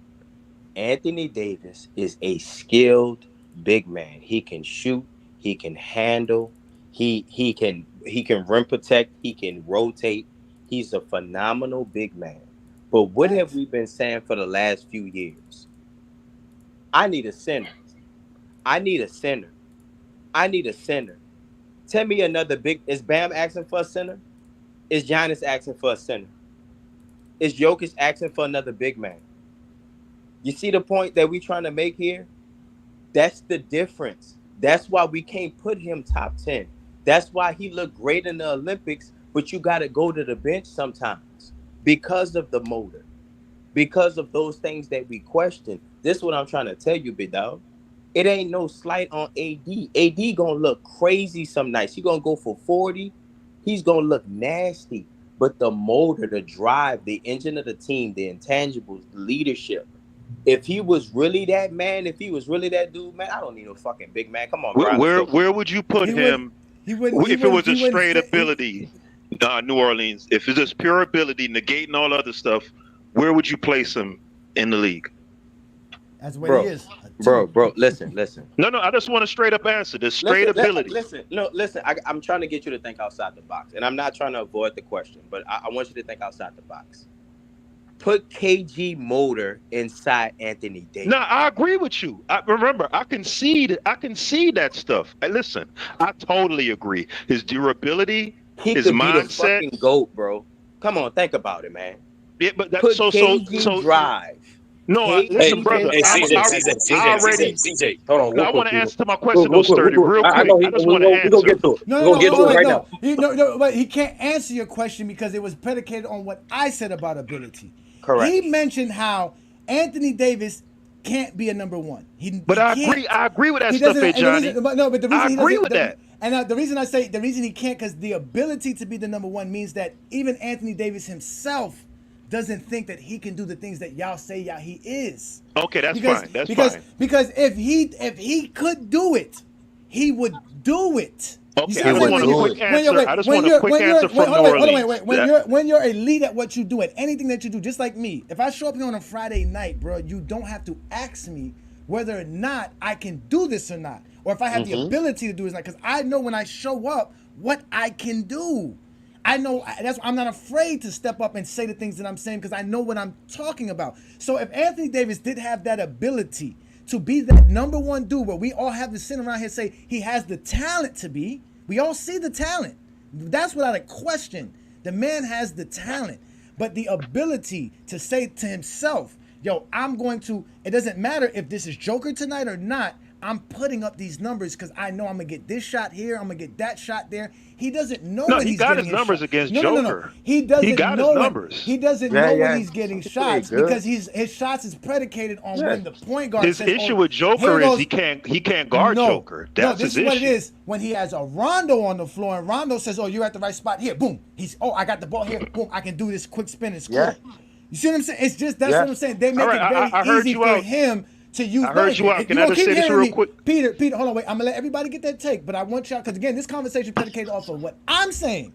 Because some of y'all agree Anthony Davis is top 10. He's not top 10. I just want to hear New Orleans real quick, just on a talent basis, ability. Where would you put Anthony Davis? New Orleans. He's at the top. Okay, that's all. That's all I wanted. He's more skilled than Giannis. He has skill. But think about the best we've seen Anthony Davis. The 2 times we've seen him at his apex. 2020, his first year with Brian. And when we got Boogie in New Orleans. Remember them fucking few months we had Boogie in New Orleans? They looked crazy. When Boogie got hurt is when things kind of fell out. But what he's referring to when Rondo was in there, Rondo averaged like 16, 17 assists in the playoffs. Force feeding Anthony Davis. When we had Boogie Cousins, we was a problem. Boogie goes down, and that's a wrap. Why does he need another 7-footer next to him? Did Tim Duncan? No, but even LeBron needs another. You know, LeBron needs all NBA talent to do anything. Peter, you're getting off topic. We don't kill him for that. Peter. Real quick. Your LeBron hate is showing now. CJ, quick question, then we go to New World. Quick question.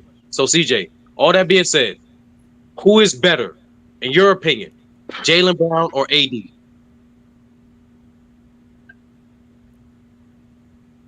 AD. I'll take AD.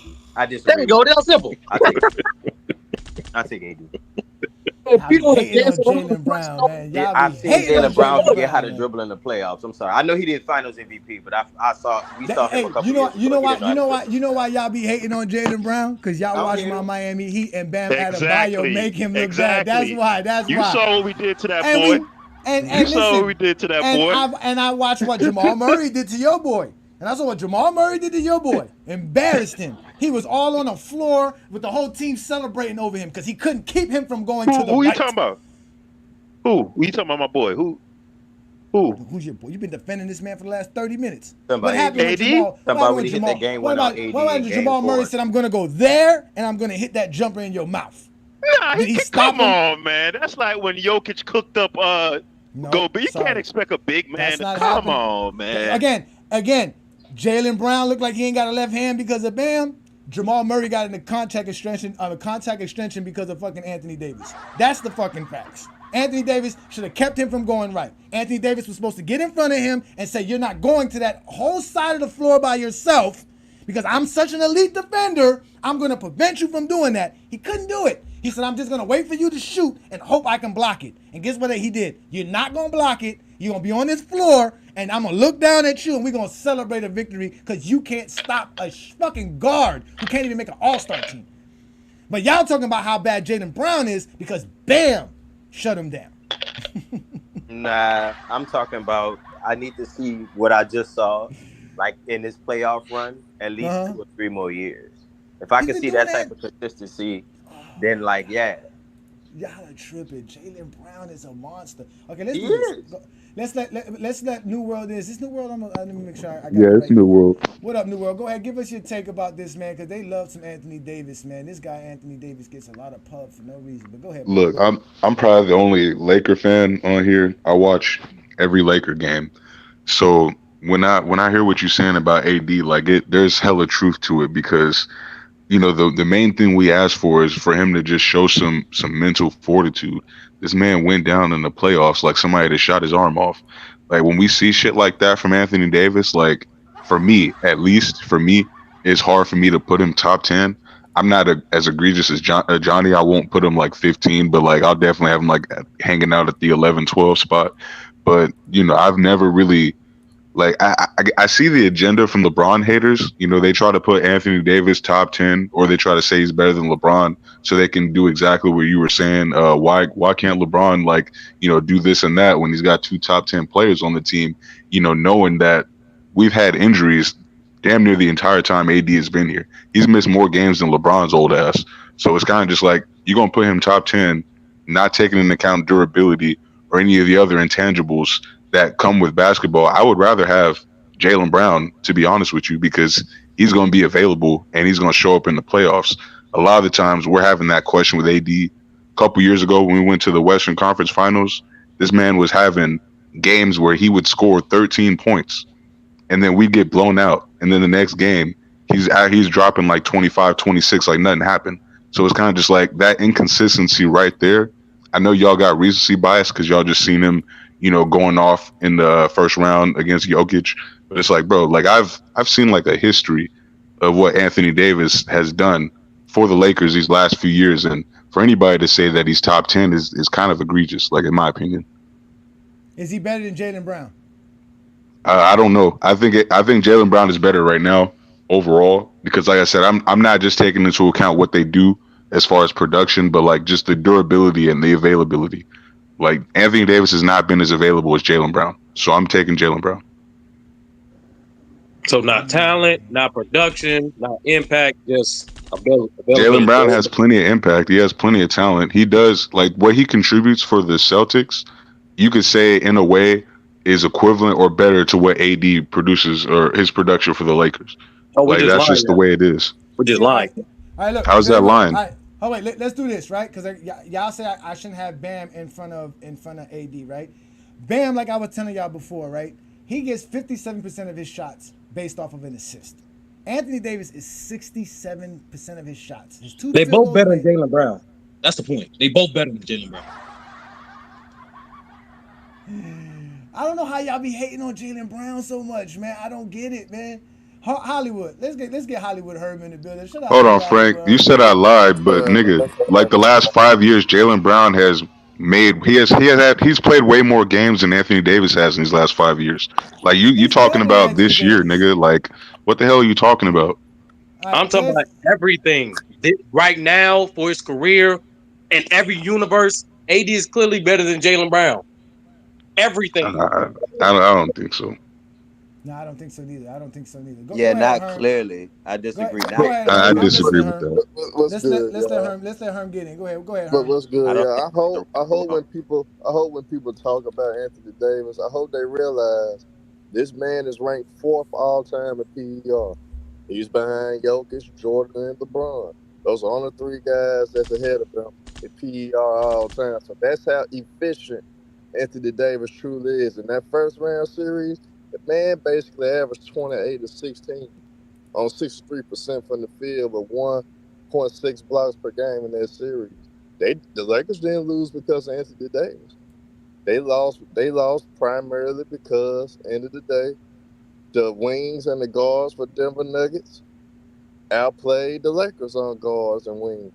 That just ended the discussion. And that Hold shot, on, I wasn't blaming AD for us losing. I was just saying, shot, hold on, the world. Hold on. Yeah. And that shot that Jamal Murray made, I live with that any day of the week. If he make that follow-away tough-ass shot on AD, right? He won't hit that. If he had 5 more attempts, he wouldn't hit. He would not hit that same shot on Anthony Davis. That's a tough shot. You can live with that type of shot, Johnny, because as much as you want to point out Anthony Davis, he shouldn't even be in that situation in the first place. He shouldn't even have to worry about doing that, but he's so elite of a defender. He made him take a real tough shot. But they should have ball denied Jamal Murray and let somebody else beat him, but they didn't. So they can't.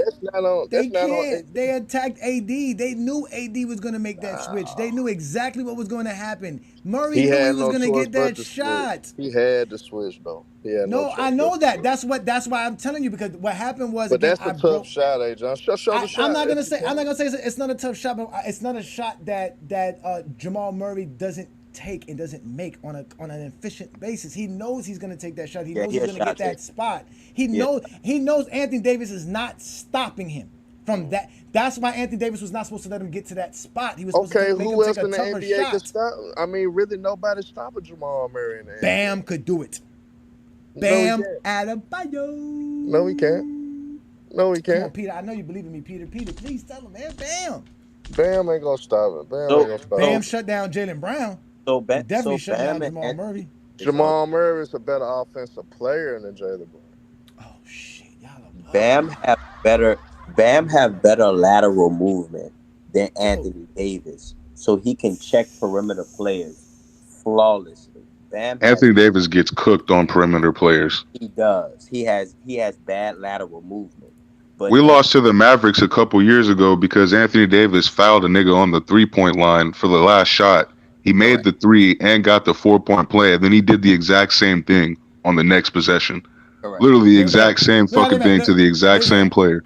Bam didn't shut shit down in the finals versus the Nuggets. Wasn't Bam hurt in the finals? Nah, he played. No, but he was hurt. Bam a wizard on defense. Nah, he was hurt. He was hurt against the Lakers.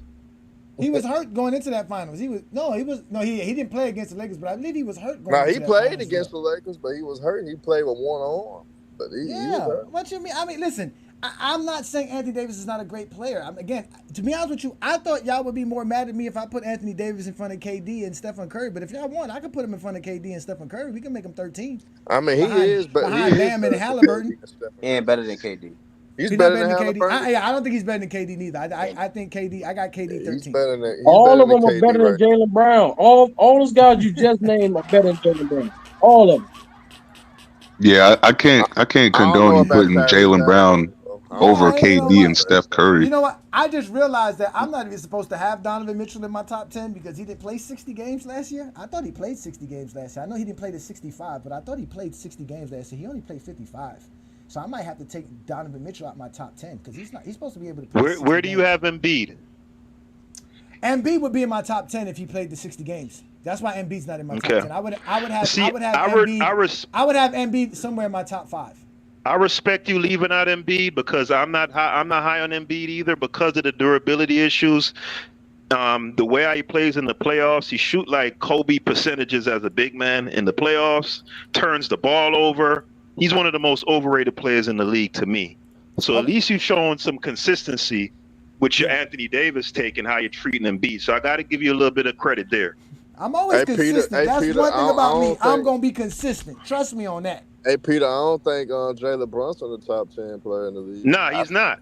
He's not. I seen a guy that played for Boston at one point. Isaiah Thomas had the same type of numbers. At the same type of year. Nobody didn't put him in the top 10 the following year. What numbers was that? When did Isaiah average 28 points per game? He averaged 30 one year. He averaged 30 one year. I don't think he has a playoff translation that Brunson does. He made it to the Eastern Conference Finals. He made it to the Eastern Conference Finals. What was his production in the playoffs? I don't remember. He had that hip. He had that hip injury. Man, what are y'all talking about? Isaiah Thomas never averaged more than 22 points per game for his NBA career. No, he averaged 30 1 year. Hold on, I'll look it up right now. No, he didn't. Isaiah Thomas averaged 22.9 points per game in 1983. No, Celtics. We talking about the Celtics. We talking about the other Isaiah Thomas. Yeah, you talking about the young fella. I thought y'all were talking about Zeke, man. Shit, nah, we talking about. Okay, yeah, he did. He averaged 30 that one year. Yeah, he played. that's what I'm saying. We've seen that before, and nobody never considered him a top 10. So Jalen Brunson should not be in the top 10. Well, there was an argument for who was better than Isaiah Thomas when he was averaging 30. You got to kind of make that argument. Who are the 10 players better than Jalen Brunson right now? I'm not saying he is or isn't top 10. I'm just saying, like, who do y'all got ahead of him? Jalen Brunson. He could. That's not hard to replace Jalen Brunson at the top 10. This definitely ain't no goddamn Jalen Brown. No, I mean, I don't really agree with Jalen Brown being top 10. I just think he's better than AD. Probably Curry, AD, and KD over Brunson. Like, I'm taking. Hell no. I put AD over Brunson. Hey, and you tried Curry too, Ajani. You tried Curry, bro. What? Yeah, there you go again. Where does Curry? Why is Curry a top 10 player? What is besides his shooting? Nah, he's still top 10, though. He's still top 10. His production dictates that. Ajani. What? His numbers last year. 30 points per game. Right, playing on a trash team. That's a key factor. Playing on that trash team. Go ahead, continue. Well, he didn't So, average 20 points per game. My bad. He averaged 26 points per game last year. I thought Curry. Yeah, come on, man. Curry averaged 26 points per game last year, y'all. He So shot. LeBron James shot better from 3-point land than Curry did last year. okay, so this is the thing with Steph. Steph got to be top 10. This is why. Steph is dynamic, and he changed the whole offense by himself, with and without the ball. He's gonna be in MVP talks this year, no matter what the Warriors do. All they got to do is be in that bottom 4 to 8 spot. No. Yes. What you mean? Clay MVP? Wait, you said, what did you say? Curry MVP? He's gonna be in MVP talks long as the Warriors are in that the 5th to 8th spot or fighting that fifth to 8th spot in the West. They're gonna be fighting for a lot. They're gonna be fighting just to win. You know 40 how? games. All right, so we all understand how tough the West is, right? It's like 10 good teams in the West, right? We all agree. Yes. Okay. Yes. So to be in the thick of that with a team that's worse than last year, right? You lost Clay. You got off Poole. Draymond's older. We don't know what Wig is no more. You putting faith in Kuminga. You got Buddy Hield, right? We don't know what this team is. What are y'all projecting the Warriors to go? How many games y'all projecting the Warriors to win? 41, 42 over here. I think the Warriors can win 45 games, but it depends on those factors, like you were saying. Like, I don't know if Draymond's going to be as effective this year as he was last year. So if you got him at like 40, 42, okay. But what if at 48, on pace for 48 or some shit? People going to be talking about stuff like Steph carrying his team, which that's what he will be doing. Is he a liability on defense? Always. But yeah, that'll make him top 10. If he do over Donovan Mitchell for sure. Oh my God, y'all be tripping on Donovan Mitchell, man. God, oh man. Oh. Damn, man. Donovan You Mitchell. go into a playoff for the 2010s, series, man. It's the 20, you go into a playoff 2025. series against Steph. You go into a playoff series against Donovan Mitchell. Well, I'll take Donovan Mitchell every day and twice on Sunday. Oh, listen, I do not want to deal with Donovan Mitchell. I don't want to deal with this guy. You guys don't see what these guys do on a day-to-day basis. Steph is easily curtailed. Is easily stopped. He's going to give you one great game and then another game where he shoots for a ridiculous. Wrong. Like he's Wrong. not.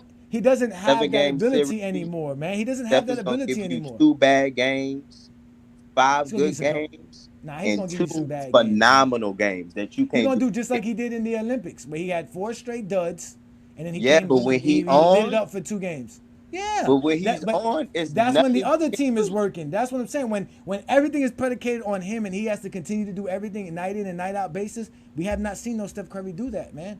When he doesn't have a Andrew what did he do in 22? Andrew Wiggins.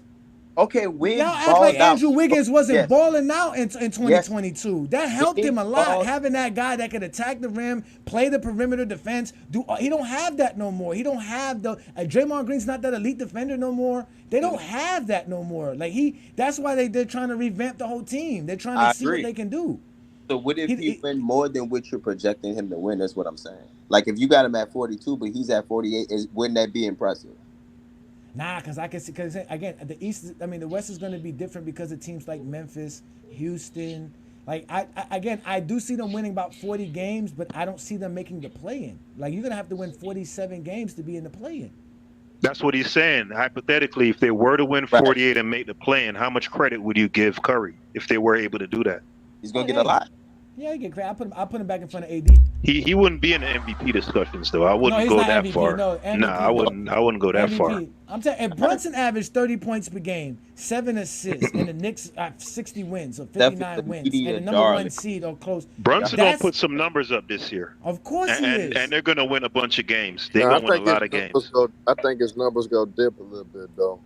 He's still gonna average a little. He gonna average a little over 25. I got the Knicks coming out the East. But his numbers go dip a little bit. We know that too, man. We know that, Mr. New York. You think so? Who's the other? Who's gonna be the other creator on the team? Really, like who's like the ball handling responsibilities? It's him, and then who? Draymond. Draymond handles the ball on that team. We know. No. We're talking about Brunson. Oh, Brunson. Yeah, it's pretty much him. He's gonna be like that from what I'm envisioning, like it's gonna be very, very Brunson centric. Yeah, listen. When Julius Randle went down in the beginning of January, since that point in that time, Jalen Brunson during the regular season, the last what's it called 39 games, which is basically almost half the season, he averaged 31 points per game, 7 assists, on 48.8 shooting and 38% shooting from 3-point land. The dude was incredible. Yeah. The dude was incredible, and they were winning on top of that. It wasn't like he was just doing that, putting up them. They were actually winning, sustaining a team, and now everything is built around him. Like, he has everything he needs. There's no more Julius Randle, and then you give him a Karl Anthony Towns who's only going to space the floor, right? He has everything is predicated around him. That's why I think he has a chance of winning it because of that. There's players like Luka. I don't think Joker's gonna win it again. I think Joker would have to average a triple double and Joker. MVP. Yeah, MVP. Like I'm saying I don't know who else could win. Nuggets MVP. not gonna win enough games either to even really Nuggets be gonna in have the. a tough year this year. Yeah, they. Tough for them. That's what I'm To saying. be honest, I think Shea should have won it last year. I think agree. Luka Doncic will get his first MVP. It depends on how many games they win. I think he also will win the scoring title as well. I think Luka will get the MVP and scoring title, and I think the Mavs are coming out the West. So the Mavs. I don't know. Clay looking shaky, man. Clay don't look. But y'all sleeping on other acquisitions. They got the Nigel Marshall cat for New Orleans, a great pickup, an upgrade for Derrick Jones Jr. Then you got another guy, Spencer Dinwiddie. So even if Clay is struggling, you got a guy like Spencer Dinwiddie that's coming off your bench that can give you buckets, and that's a sufficient dude. That bench got better defensively. They got better. Yes, you got Clay, but end of the day, they don't necessarily need him because you still got Luka and Kyrie, and then young players like Lively and all them have gotten better. Well, most likely we'll get better. We'll see during the season. But I think the Mavs, I think this is the year primarily when you see transcendent superstars. They always peak and always start making their runs to win championships around their 7th year in the league. So don't be surprised if Luka does take his game to another level and he actually have one of his best seasons this year. I think the Mavs will actually win their first championship. Luka will win his first championship this year. I think I put this in the chat earlier. The team I expect to take the largest leap forward is the Spurs. I think the Spurs put a pretty decent roster together. I agree. And regardless of what people want to say about CP3, he gets teams to the playoffs.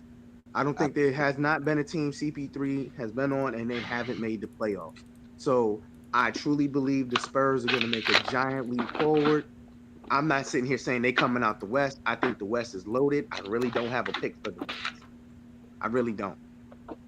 I can't definitively sit here and say someone's just going to dominate the West. The teams out there are way too good. But I know who's going to dominate the East. And Twin Man, I agree, Twin Man. I think the Spurs will make the playoffs. Actually, I think Wemby will win Defensive Player of the Year. Wow. And I think he'll be the play-in or playoffs straight up. They gonna make the playoffs now. Will they have to play I in the can see them play-in? easily being like a 6 seed.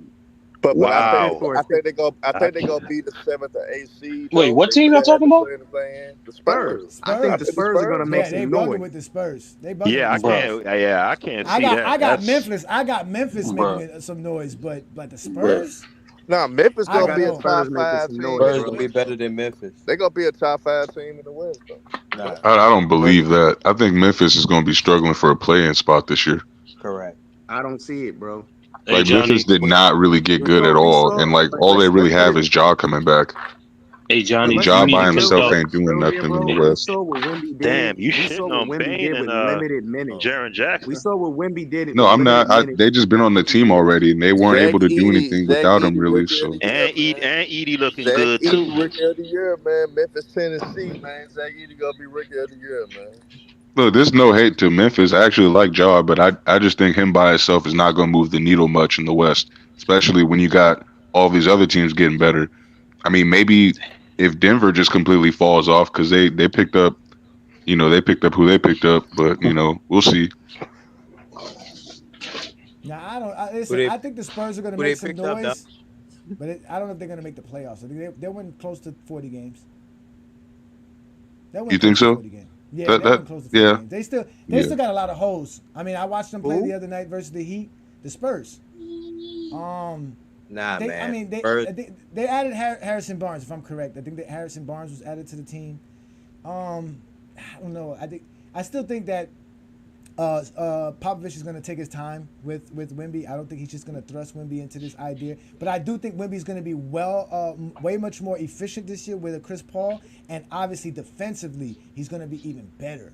So with that being said, Wemby is definitely going to make some noise this year, but I don't see it to help the team overall get over that hump to put them above those other teams like the Pelicans and the Kings and the Memphis I don't even Grizzlies, think the the Pelicans is Rockets. going to be that good, bro.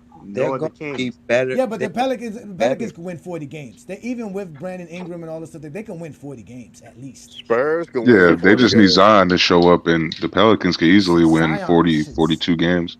Zion looked like a beast. I didn't how see many Zion how many lately. minutes was Yeah, Wemby? he in shape. How many minutes was Wemby playing last year? Like 30. No, I think he was playing less than that. he was No, playing. he He wasn't. was He playing. wasn't playing very He was much. playing Oh between wait, 20 to I was 25 just minutes a looking at They the was game. numbers. pulling him, bro. He was See, playing between like, 20 to 25 minutes a game. He was on minutes restriction all year exactly last year.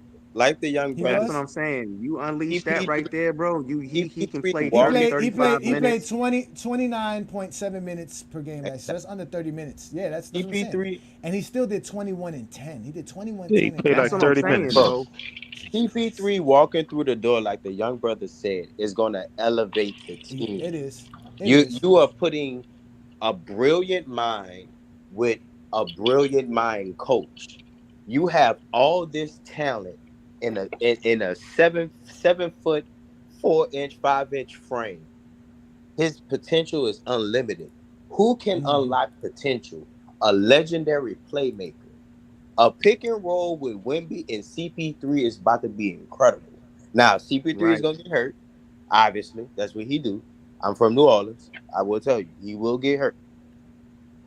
But if he stay healthy, play 60 games or whatever like that, man, the Spurs gonna be a problem, bro. They had a great draft. They look great in the preseason, bro. Look, Spurs gonna be a problem, bro. Yeah, it's gonna That be And I'm ball nice not gonna for even Wimby saying because he'll be able to play with a Pop's pure gonna have point that guard ball instead of moving, a guy bro. that's trying to get a shot. So since CP3 is not trying to get his shot off, like Wimby's numbers gonna be crazy, man. Like It's gonna be I I'm predict ridiculous. he not probably It's gonna gonna be be averaging like ridiculous. 30. It's gonna be I'm not ridiculous. He's gonna saying have. this because I'm a LeBron fan, but the Lakers, if they stay healthy and they can get some type of chemistry, I can see them being at least a 6 or a 7 seed as well. They Six, could they're if they 6 or play 7. ball. That's it. They were the 7th If seed last They- year. yeah, I mean, we could have I been a don't see top them four seed climbing if any we didn't higher. go through that 3-10 stretch, man. it Like was the Lakers had the best record against teams over 500, they so played people I shouldn't just sleep on the don't like like Lakers. bad Bro, Nah, the the basketball. Lakers are Lakers gonna be gonna do good. what they've done the last 4 seasons, which is around 42 to 44 wins. That's who But They No, won they they are. won 47 games last 47 year. last year. They won they won 46 the year 47 before. games. Or Peter, Struggling. they 42 to got 47, whatever. Peter. They got two top 10 players. Okay, so they're going to win 50 games this year because they got LeBron James and Anthony Davis. This Nah, That's is he's what they're look, going to look, do. 15. let's be Man, Anthony real. Davis 15 though. This is No, he's number He 10 now. You he convinced me. he He's number 10. he. He's right bro, behind Jalen Brown. Jalen Brown's 9. bro. Who they got in the top 10? Who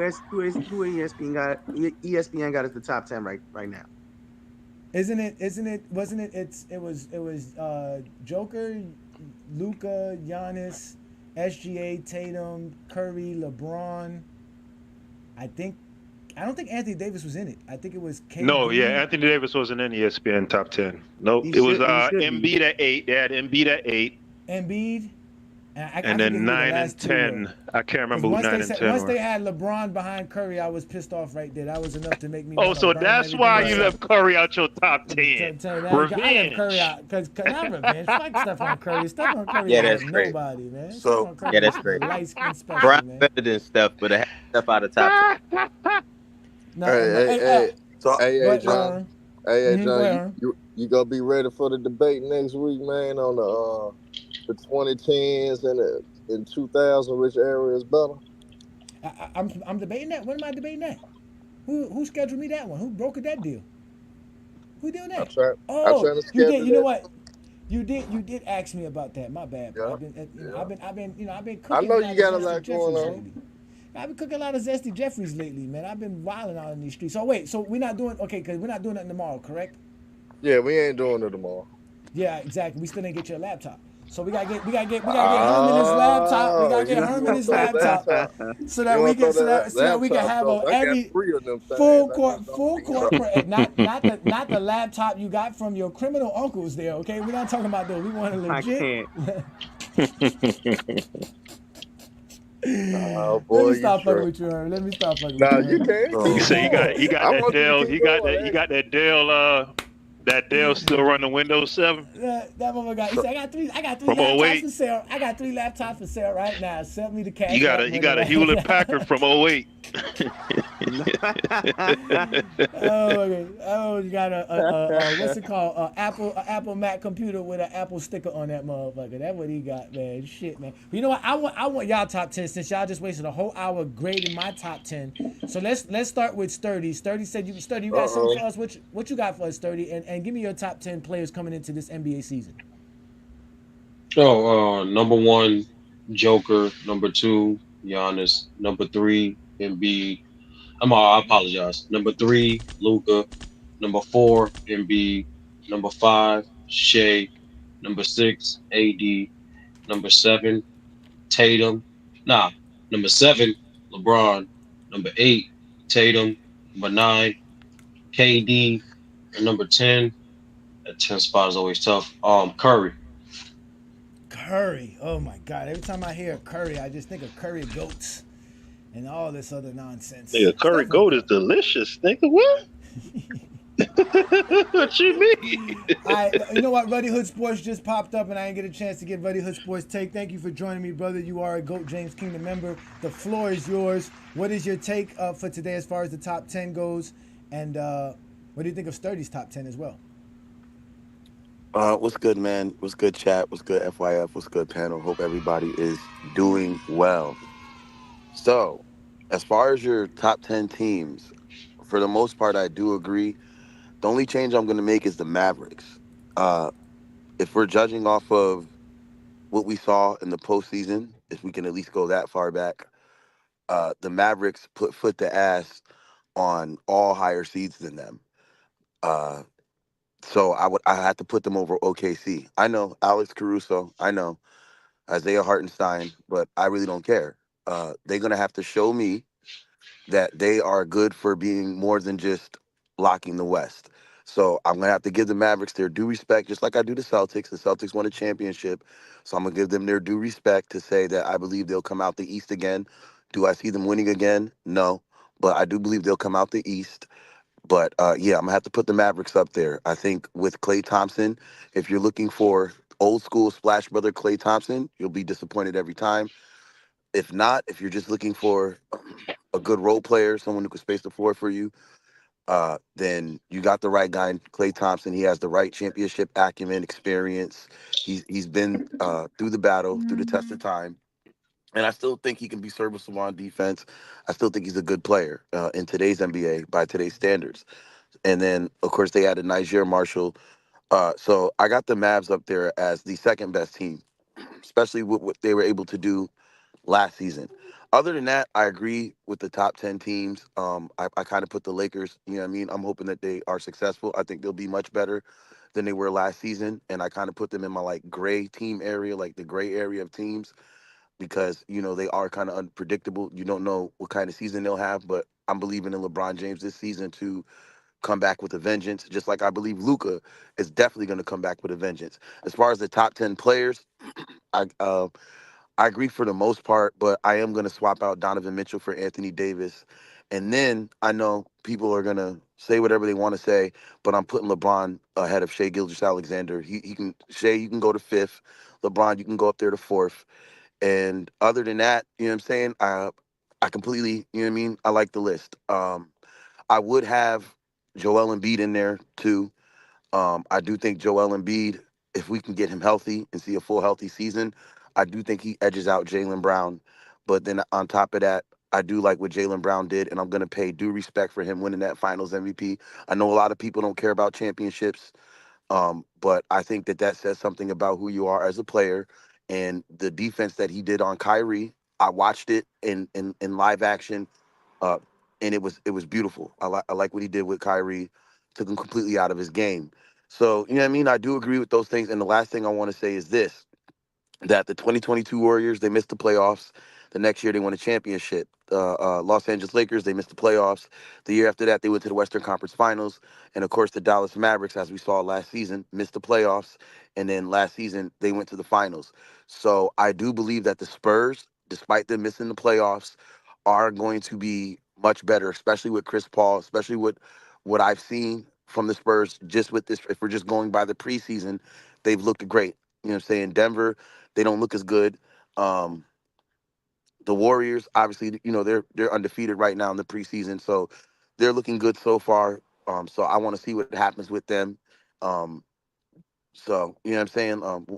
We'll see what they do. I don't know. I can't really put my thumb on it, but I just want to see what happens with the Warriors. The Pelicans, no way. The Grizzlies, I don't see them doing anything. The Clippers, I don't think they're making the playoffs. The Timberwolves, I know everyone says that they got better with the trades. I don't know about that. It remains to be seen for me because I like what they had going last year with Carl Anthony Towns. I believe if they just ran it back, learned from their mistakes, made adjustments, made improvements, that they would be able to do even better than they did last year because last year they were a great team and they were definitely more great than anyone expected. And then other last thing I'll say is as far as the East, I got the Knicks, man. I think they got a great squad. I think they made some great adjustments some great signings with Mikal Bridges, and I think the Carl Anthony Towns trade was a complete upgrade from Isaiah Hartenstein. But that's all I had to say, man. Biscayne in June, bitch. Fuck the Knicks. What's your top 10? Did you say your top 10 players? Oh, my top 10 players. Yeah. So I mean, it's really what Ajani had up there. Is basically that list. But what I'm gonna do is I'm gonna swap out Donovan Mitchell for Anthony Davis. I don't think Donovan Mitchell's top 10. He's one of my favorite players, by the way. So I'm not saying like Donovan Mitchell's literally one of my favorite players in the NBA. But I'm swapping him for Anthony Davis, and I'm switching, and I'm putting Shea. I'm sliding him down to 5, and I'm putting LeBron at Put 4. LeBron at 4. So the Lakers have the number 4 and the number 8 best players in the NBA. Okay, I can rock with that. Pretty much, that's my pick. Yeah. Sound good to me. Peter love himself some LeBron James. Twin man, go ahead, Twin man. Let's see your take on this. Great take, Buddy Hood Sportsman. I appreciate you, brother. Put your 10 back up there, bro. Put my 10 back up there, the players? Yeah, let me see your 10 again. Yeah, the greatest top 10 I agree with the so first. far? I agree with the first 3. Okay, most people do. I'm gonna be real. No disrespect to Jaylen Brown and Anthony and Donovan Mitchell, but they gotta go. I'm sorry, they gotta come out. Because Embiid needs to be in there guys. and AD need to be in there. Yeah, 2010s guys. I believe LeBron needs to move up into Shea's spot. Wow. You don't say nothing about that, Peter. My 10. I ain't got no problem with it. I have no problem with it. My 10. It looks similar to this, but if I'm gonna leave if I'm taking two people out, well, not out. Brunson's gonna come off, and Jaylen Brown's gonna have to take his spot. So you're gonna put Anthony Davis where Donovan Mitchell is with KD, and then take out Brunson and let Brown sit with Brunson. Oh, I forgot KD. I'm bugging out. I'm bugging out. I'm really bugging out. So let me do my 10 from top to bottom. I agree. I would agree with Joker. I agree with Joker being there. Giannis being there. Luka being there. LeBron should be next. LeBron should be next. Then Embiid should be in Tatum's spot, or Tatum should move down to where LeBron is. Let's see. Bro, it's so tough, man. Yeah, it is. It's a lot of good players. It's so tough because I feel like that's why people, I don't care about those 2010 guys. I do agree with Ajani. I did that. Donovan Mitchell doesn't get enough respect, but I'm sorry, there's still players in the NBA better than him. That ain't that hard though. No, it definitely is. It is. I'm not even mad at Ajani's top 10, but not to have KD in there or Embiid in there, to KD me, is or not a AD top. in there, KD, that's KD, crazy, bro. KD is not a top 10 player. Though. Yes, he That's what is, I'm bro. saying. There's He's something Not not. Kevin wrong with Durant. you. No, not Kevin Durant. No. Kevin Durant He is definitely a was. top He 10 was player. at one point. He was at one point. Not no more. Kevin Guys Durant like is definitely a top 10 player, bro. If You got Kevin to And Durant is not top 10, AD is definitely not top 10. AD ain't top 10. Why is AD is a Jalen top 10 Brown player, bro. on this graphic, dog?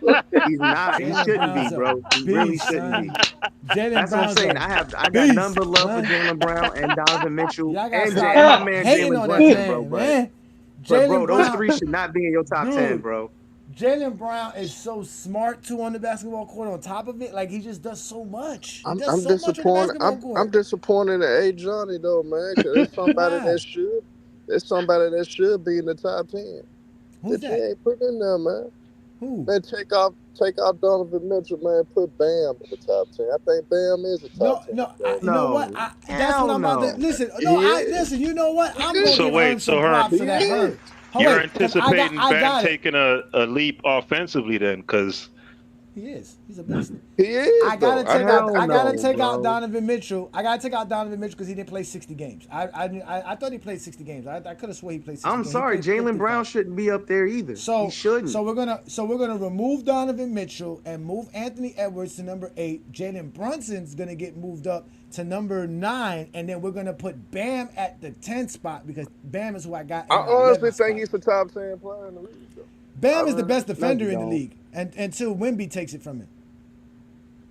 That's true. He's the best defender in the league. And like I said, if he had the GOAT, he would average 25 points a game. Bam is not bad offensively either. Why y'all No, he's trying to not. yeah, but advance that's him what to I'm that, saying. To me, not bad is not good enough to be a top 10 player. Who's better, Bam or Jalen Brown? Sturdy. if I thinking about a team aspect, who I want on my team, I take it Bam.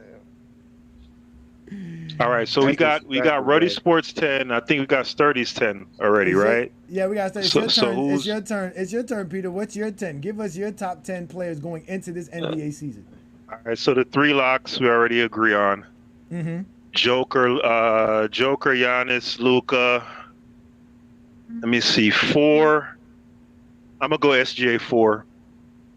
Okay. Oh. Let me see, 5th. You know what? I'm gonna go with Tatum. I feel like they be shitting on Tatum. I'm gonna go with Tatum at 5. Tatum's a monster. Yeah, I'm gonna go with Tatum at 5. 6.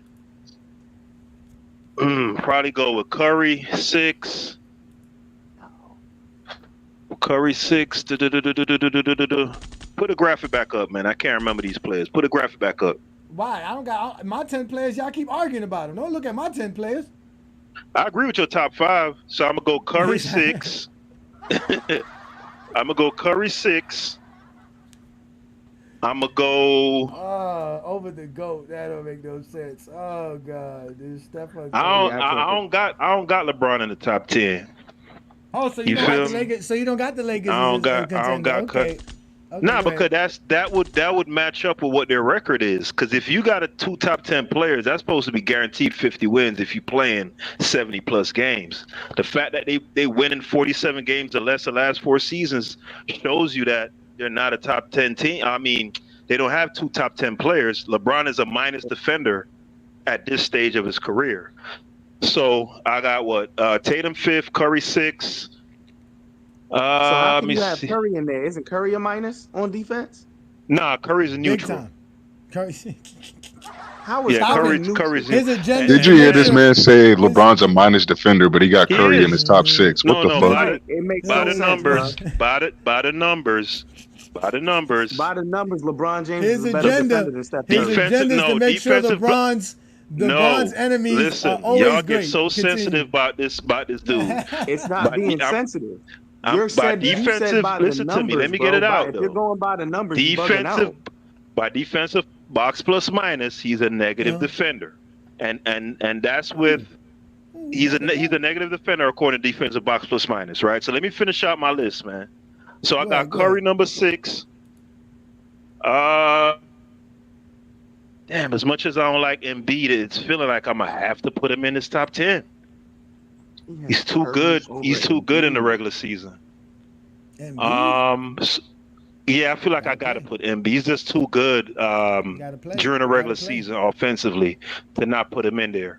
So I guess I'll go probably Embiid at 7, Anthony Edwards at 8.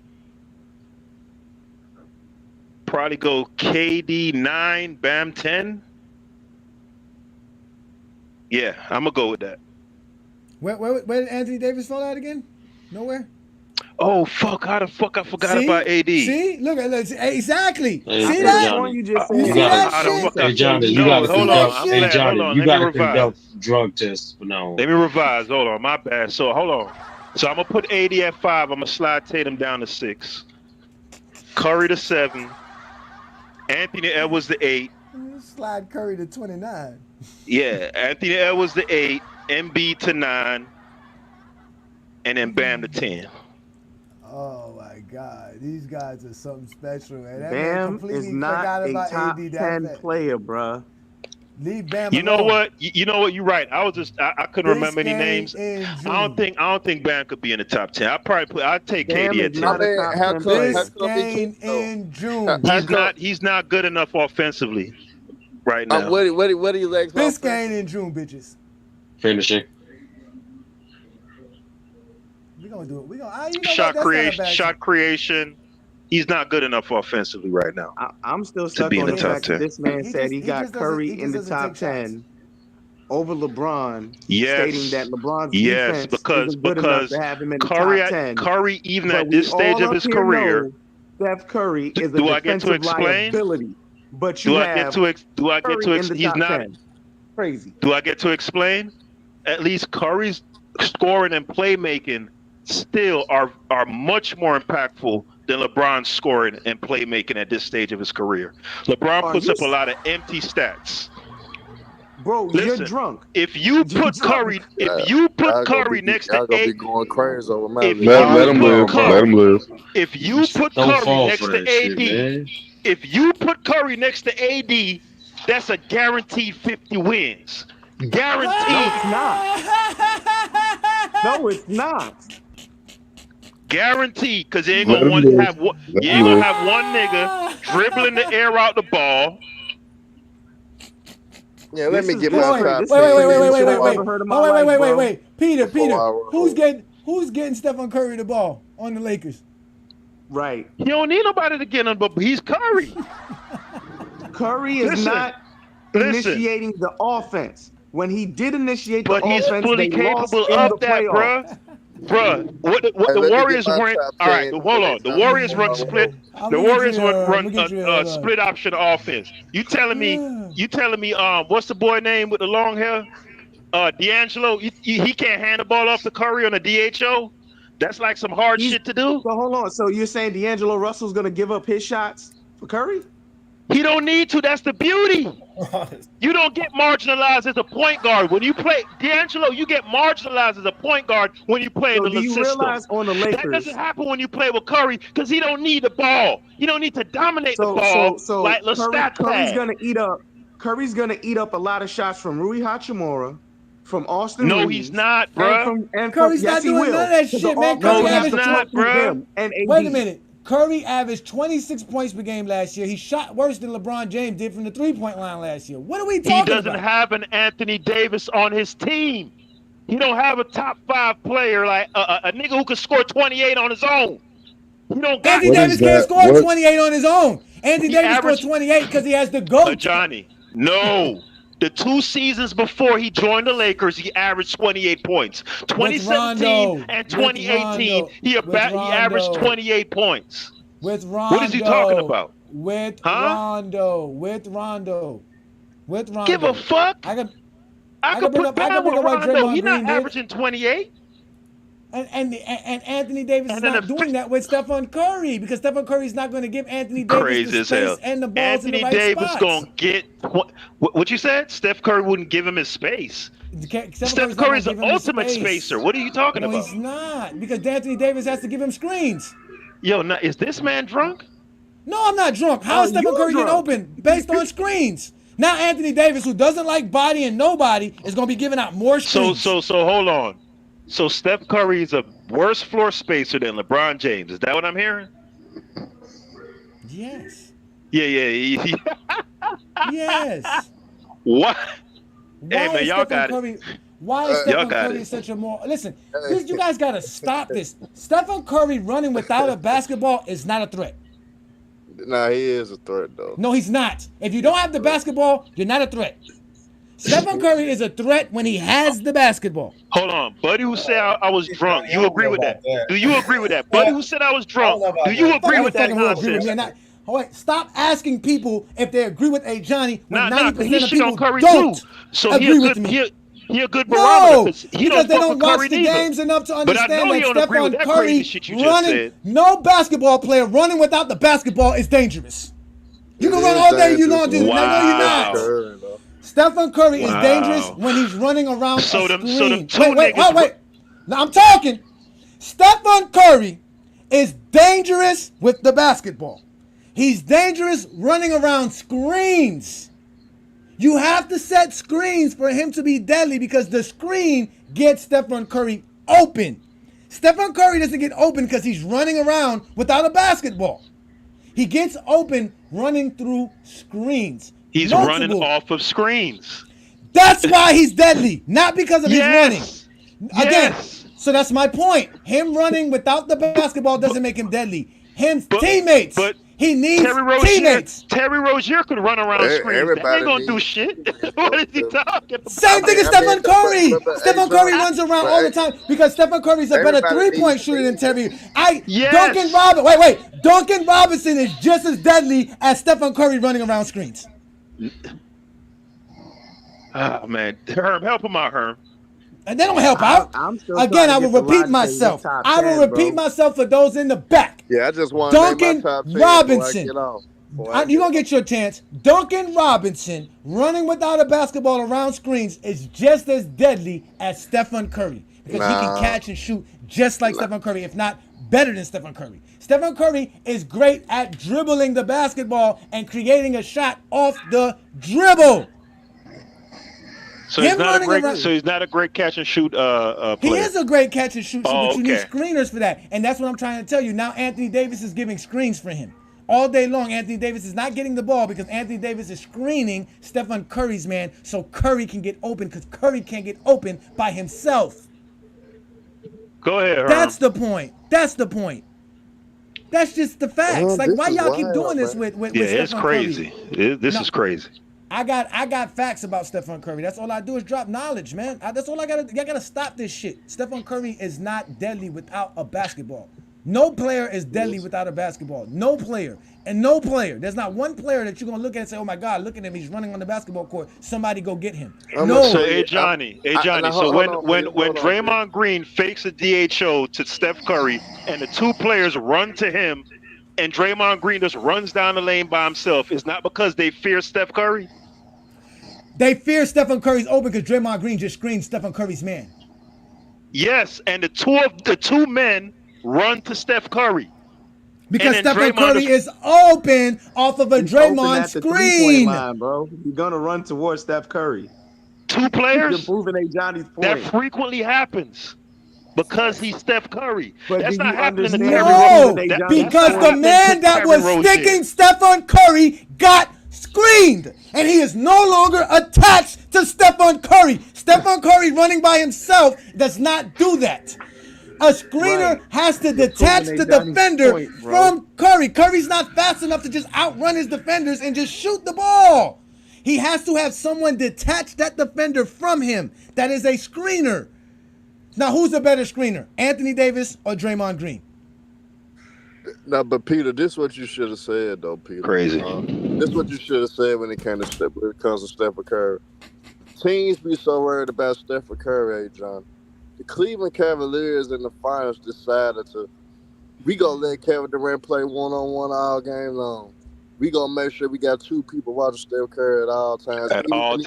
Even when he runs in off a screen, one guy chasing him, but another guy slick beating him to the spot so he won't get off. They was more worried about Stephen Curry than Kevin Durant. So that game is that true or false, Johnny? False. The coach Tyronn Lue said it. said it. They literally came out in the media and said that was the game plan. Again, Stephen Curry is running around a fucking screen. You keep avoiding. He's running around screens. So Tyronn Lue was lying. Tyronn Lue is saying that when he's running around the screen, I got to make sure he's not open. That's a fucking fact. That's why they had 2 motherfuckers on him. It don't matter how he doing They it. don't have 2 people on him if he's not getting a screen. Okay, fine. It's because of the screen and his shooting ability. Fine. It doesn't change the fact. That's any shooter. Ray Allen, Kyle Korver, anybody who can catch and shoot. You're going to do that too. I watch it with Duncan Robinson day in and day out. They make Duncan Robinson put the ball on the fucking floor. He's naming some of the greatest 3-point shooters in NBA history. So I wouldn't necessarily disagree. Any 3-point shooter, no, not any 3-point shooter. You're going to make sure they're not wide open. No, but they're not going to draw the level of attention of a Kyle Korver or Ray Allen, a Reggie Miller, a Steph Curry. Listen, Peter, none of them. Peter, you guys are avoiding the whole conversation of screens. None of those guys are dangerous unless you're screening for them. You have to take their defender off of them because they're not good enough to get their defender off of them. No matter how many times Duncan Robinson, all these guys are running around the basketball court, if there's not a guy setting a screen towards his man, he is never going to be open. You don't have to worry about him. The reason you worry about those shooters is because there's a screener detaching the defender, leaving them open. So Steph Curry is a dark skinned Duncan Robinson. That's what you're saying.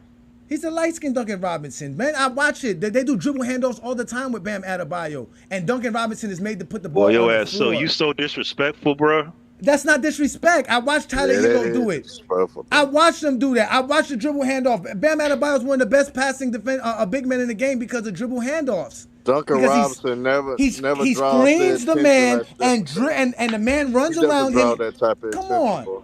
He doesn't draw that type of attention. No, he doesn't. Duncan Robinson draws that attention without the basketball. You know what Duncan Robinson doesn't garnish? He doesn't garnish attention when he has the basketball and he's dribbling. He's so damn inconsistent, hey, Johnny. That's been part of the Heat problem. That's why I said back after y'all went to the championship of 2020 in the bubble, hell, trade Duncan Robinson and Tyler Hero now before the league catches up to both their ass. Man, at the end of the day, Duncan Robinson was one-dimensional. Stephen Curry could beat you off the dribble. He could create space to get his shot off. Not only that, he got endurance. He has endurance to the point where, goddamn, his ass rarely gets tired. The only thing he lacks, he can't handle real physicality.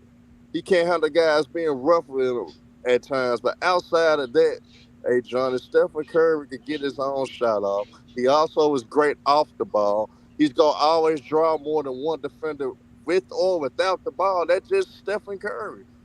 Guys game plan for Stephen Curry. Niggas don't really game plan for no damn Duncan Robinson. Hell, they'll live with him in time. They don't never live with Stephen Curry. Bro, that's not the point. And I think y'all are truly missing the point. Y'all missing the point. The original comment he made is just Curry running around on the court is basically deadly. No. Yeah. He's sitting here saying, and this is why, because I was confused at what he was saying at first when he explained it. I understood exactly what he was saying. If Stephen Curry's coming off of screens, and his man's not on him, he's wide open, he's gonna kill you. So the original argument is Peter was talking about, if Steph Curry is with AD, AD and Steph Curry is going to do damage. No, they're not. They're not going to do the same amount of damage because that offense is going to be predicated off of 3-point shooting. You're going to make Anthony Davis a primary screener, and unless he's going to roll to the basket for lobs, he's not going to be able to shoot the mid-range or post up like he normally does. I understand what Ajani is saying. Y'all don't.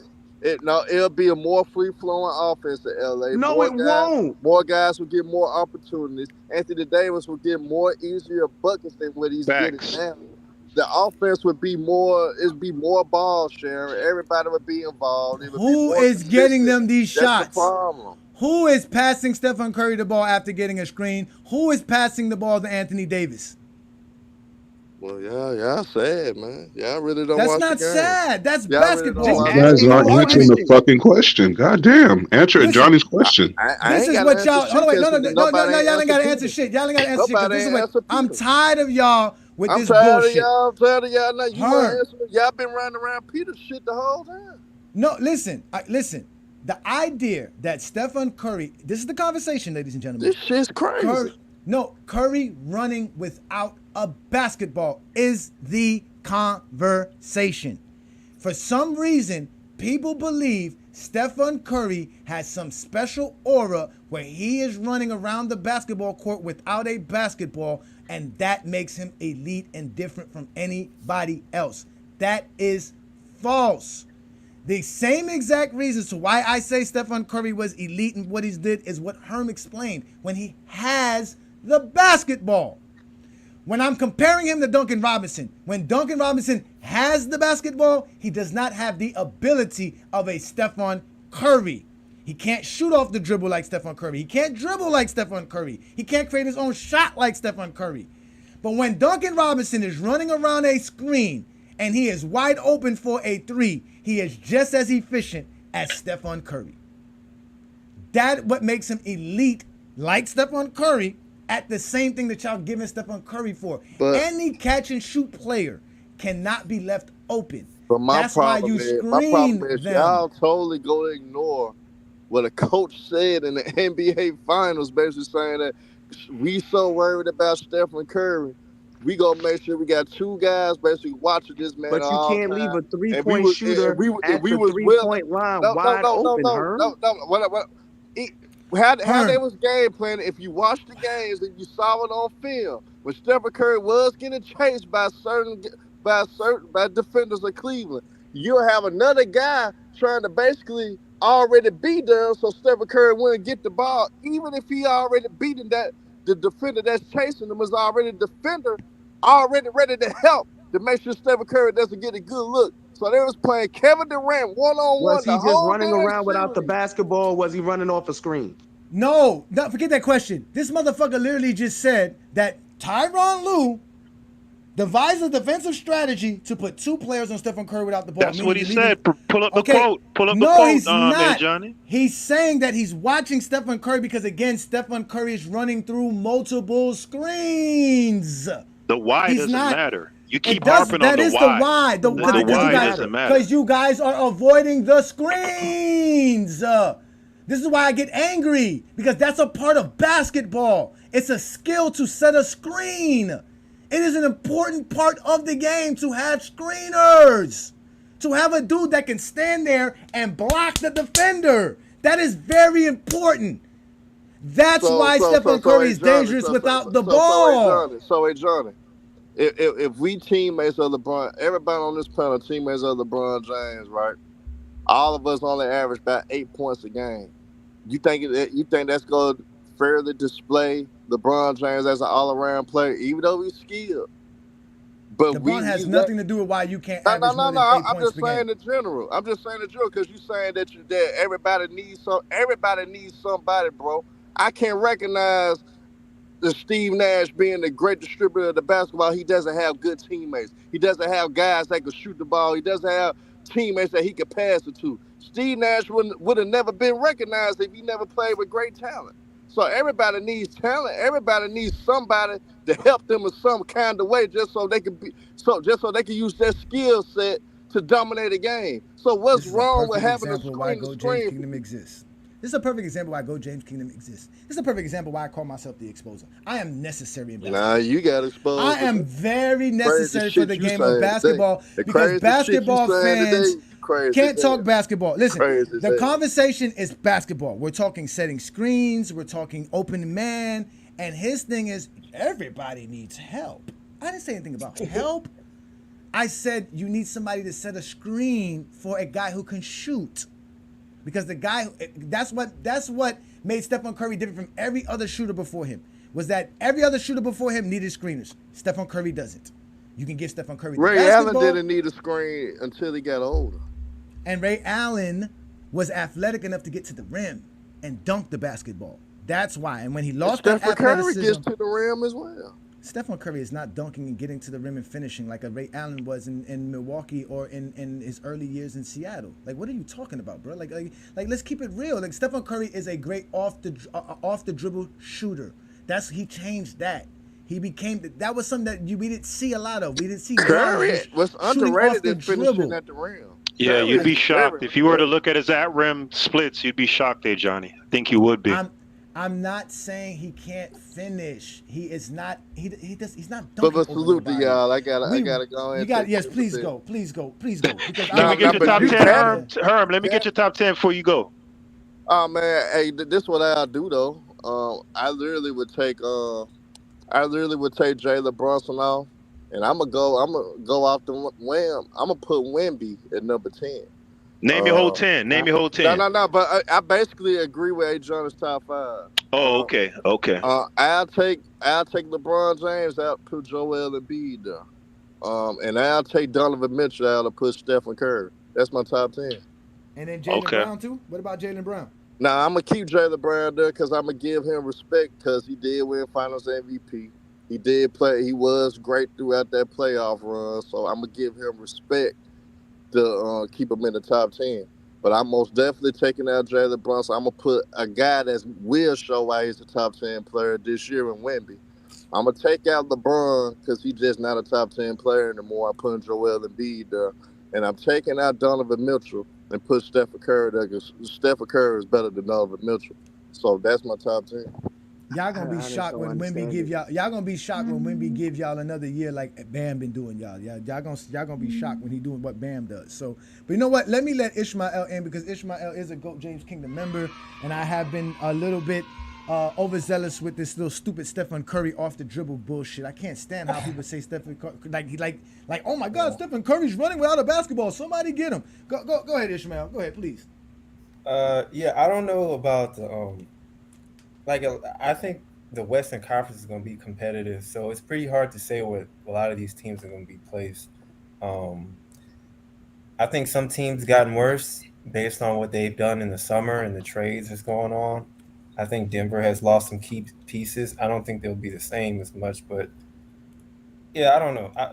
It's pretty difficult to say, in my opinion. But I could say my top 10, though. My top 10, I think LeBron James is still a top 5 player in the NBA, or he's going to be a top 5 player in the NBA.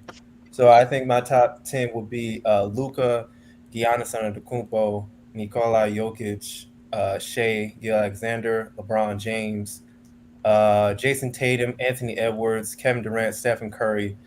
And the 10th one is pretty hard. I would say between Anthony Davis and Jalen Brunson. Okay, all right. So you got a good squad there. Good job by you. I mean, again, this is all. Everybody's allowed to have their opinion. Let's get New World's team in there. New World, what's? I mean, not your team. Your top 10. What's your top 10, New World? Salute. My top 10 would be Giannis at the 1, Luka at number 2 because I think he surpassed Jokic this year, and then Jokic at 3. And if I was gonna, put my fanboy hat on, I'd put LeBron at 4, but. I'm gonna respect SGA and put him at 4 because I thought he should have got MVP last year.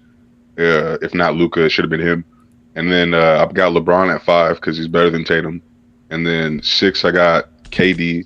And then I got Tatum. And then I got Curry at 8.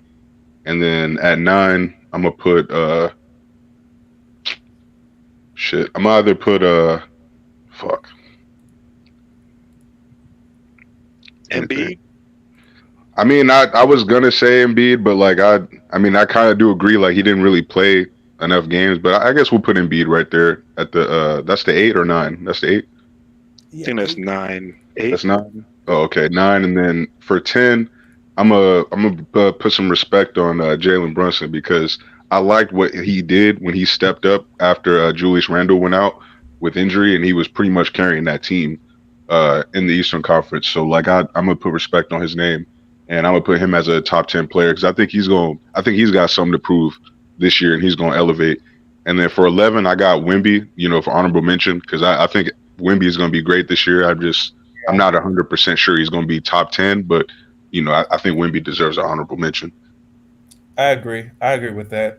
Yeah, I just think that if Wemby proved himself, once he proves himself, I think he'll be a solid like top 10 player. Yeah, exactly. But I don't want to be too high on him yet, but I liked what I saw from him last year. I think Chris Paul, like I said, having a dedicated point guard like that isn't looking to get their shot off like a lot of these combo guards are these days. I think that's going to just do wonders for his career. Like, don't be surprised if that man start averaging 30 and 10 this year. Like, I think that he's totally capable of that. Right. I agree with that, bro. With Chris Paul being on that team, bro, I think the Spurs are really gonna take a leap forward. They are really Over gonna a take lot of a these teams. gigantic leap forward. Mm-hmm. OKC was dead in the water until they got Chris Paul in the playoffs, bro. Yeah, Chris Paul is like one of the ultimate floor raisers in this generation. He doesn't get a lot of credit because, the injuries have been unfortunate. Like there have been several times where he could have definitely cemented his legacy as a top 3 point guard of all time, but he couldn't get that. He just couldn't get over the hump. All right, so it's gonna be a great season, man. I ain't gonna lie, man. It's gonna be a great season, man. Looking at all these teams, looking at all this stuff, like listen to everybody's different takes, everybody's different perspective, because obviously you guys watch the games enough to give a great take. But I'm gonna let Sturdy get in because Sturdy got something he want to drop, some information he wants to talk about. But before you do that, let's just do this so we can get this out of in the clear air. Stephen Curry on catch and shoot 3-pointers last year was 44.8%, which was really the best out of anybody who took 5 or more shots and under those circumstances. But a guy who took about 4.5 shots, who shot better than Stephen Curry under that same circumstances, is Luke Kennard, who shot 48.7% from 3-point land. He is just as deadly as Stephen Curry running around screens. Grayson Allen, 45%, shoots better than Stephen Curry. He is just as deadly. If you catch Grayson Allen wide open for a catch and shoot, it's a problem. And there's a bunch of players like that. Like guys like Michael Porter Jr., Tyler Hero. I brought up Duncan Robinson. All these guys shoot 40% or better, 42% or better from catch and shoot from 3-point land. If they're running around the basketball court and getting screens, they're just as deadly as Stephen Curry. Yeah, we know this, Johnny. It's actually a shame that you even got to tell people that. It's really crazy. The difference between Stephen Curry and all these guys that I mentioned is that once you give Stephen Curry the basketball, he's just not a catch and shoot guy.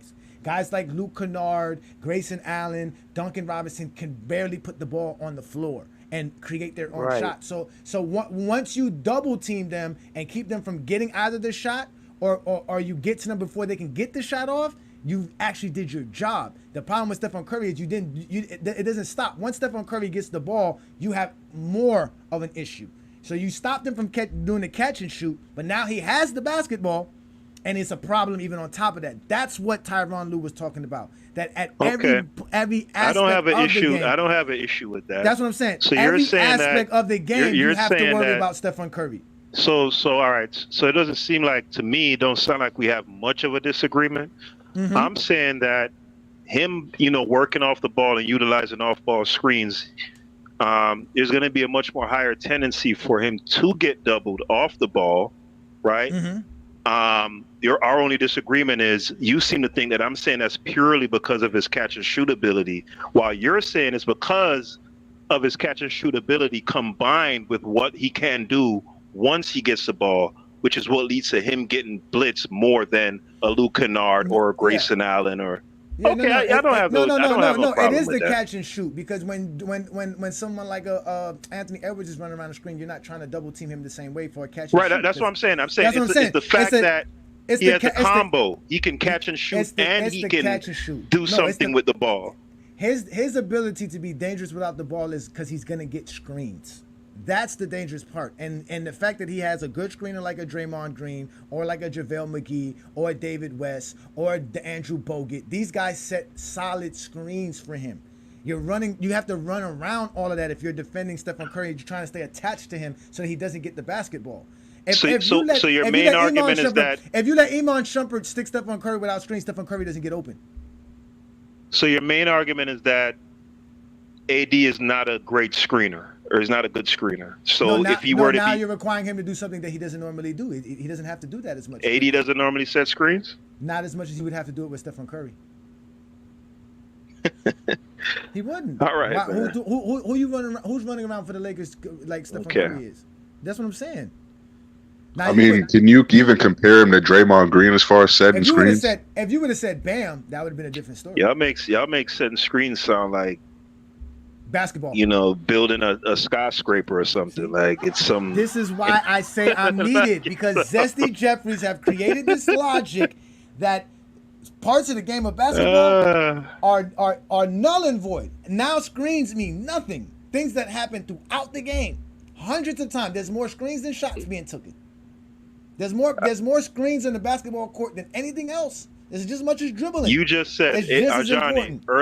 earlier in the show, you agreed. You pointed out the fact that the majority is at 67% of AD's scoring is assisted buckets, right? Based off assists. Now, how many of those would be off a roll after setting a screen? Would you agree? A good amount? There is a stat for screen assists, which shows you how much your screen assists in a basket. Mm-hmm. I don't know where Anthony Davis ranks. I'm just saying that's eye test. Just eye test. No, how many times have we seen Anthony Davis set a screen, open up, either catch as a roll man, catch it on the roll, go up, finish, or finish? I can answer that. I can answer that. I'm a Lakers fan, so it's about 30%. It's a lot. It's a lot. But at the end of the day, the ball has to still get to him. So that means the person still has to get him the ball in the right spot. They have to know where to throw it, whether to throw it high, throw it low, throw it to his chest, throw it to his left hand, throw it to his right hand. There's a lot of nuances that go into making that pass, right? Listen. Steph he's not a Chris Paul. Steph is not a Chris Paul level passer. He's not a Jokic level passer. He's not. He's not. We can all agree on that. Yes. Right? Yes. But he's more than competent enough. Can we agree on that? Yeah, but he's not going to get he's not going to get AD. No, we're not going to agree on that. He's not going to get AD the type of shots LeBron gets him. That's so where would you all right, so if I were to rate Steph, to the brother who says no, if I were to rate Steph as a very good passer, yes sir, where would you have him? How would you describe Steph as a passer? As good as D'Angelo Russell? I'm gonna answer your question, then I'm gonna elaborate if you'll let me. Steph is a very average passer. Mm-hmm. And I'm gonna tell you why. As a point guard, it's not his game. He needs someone to initiate the offense. We saw the Lakers. This is after they came off of that championship. The Golden State Warriors came off of their championship season. We saw the Lakers make Steph Curry the primary ball handler. That's not his game. They made him the primary ball handler. That is not his game. Exactly what we've been talking about is exactly what y'all are not listening to. Steph Curry needs to come off those screens so that way, again, you draw the defense out. Him running around the court without a basketball means nothing if you're not setting the solid screens so they can run the offense through him. If he has to initiate the offense, yes, he's still going to give you buckets, but that's eating up other people's shots because he's dribbling the ball too much. So now you can just focus in on him with double teams and blitz him. So that's what I'm saying. No, I don't want Steph Curry initiating my offense. No, I do not. No, but he doesn't. No. He doesn't have to listen. He doesn't have to initiate. The Warriors run split option, right? Typically, that's how most of their offense is ran. They'll have Draymond at the nail. They'll typically have another big at the other nail. I think Looney or whoever, right? Mm-hmm. Steph will come off a down screen, come up, and they'll run Typically, they'll run DHO with. But who's usually at the top of? Who's usually at the top of the key with the basketball initiating the offense? Typically, they have. Typically, they'll have Draymond or Green. Actually, what's that? Yeah, Draymond. Let's say Draymond, right? Draymond Green. It's Draymond. Right. Now, if you put the facilitator, if you put what's his name, Anthony Davis at the pinch post, right, and you run DHO with Steph Curry, right? Edwards has the ball, he sets a screen. He gets the ball. You're telling me he can't hand the ball off to Steph or fake a handoff and then play 4-on-3 basketball and either finish or kick the ball to the corner? Like he's not Draymond Green, obviously not. He doesn't have that skill. AD doesn't have that skill. You're asking AD to do something that he just can't do. You crazy, man. Listen, we saw Steph Curry beat the current champions with Andrew Wiggins, a guy who was damn near. Why are we not acting like hold on.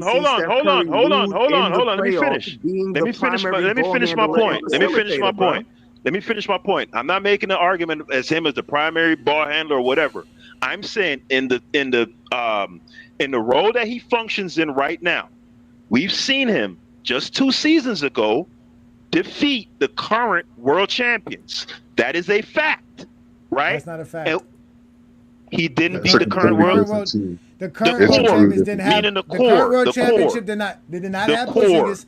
Didn't have Holiday. That's Come on, you splitting hairs. No, you trying to make an argument that's not a real argument. Stephen Curry had an all-star teammate in Andrew Wiggins. He had an all-defensive player in Draymond Green.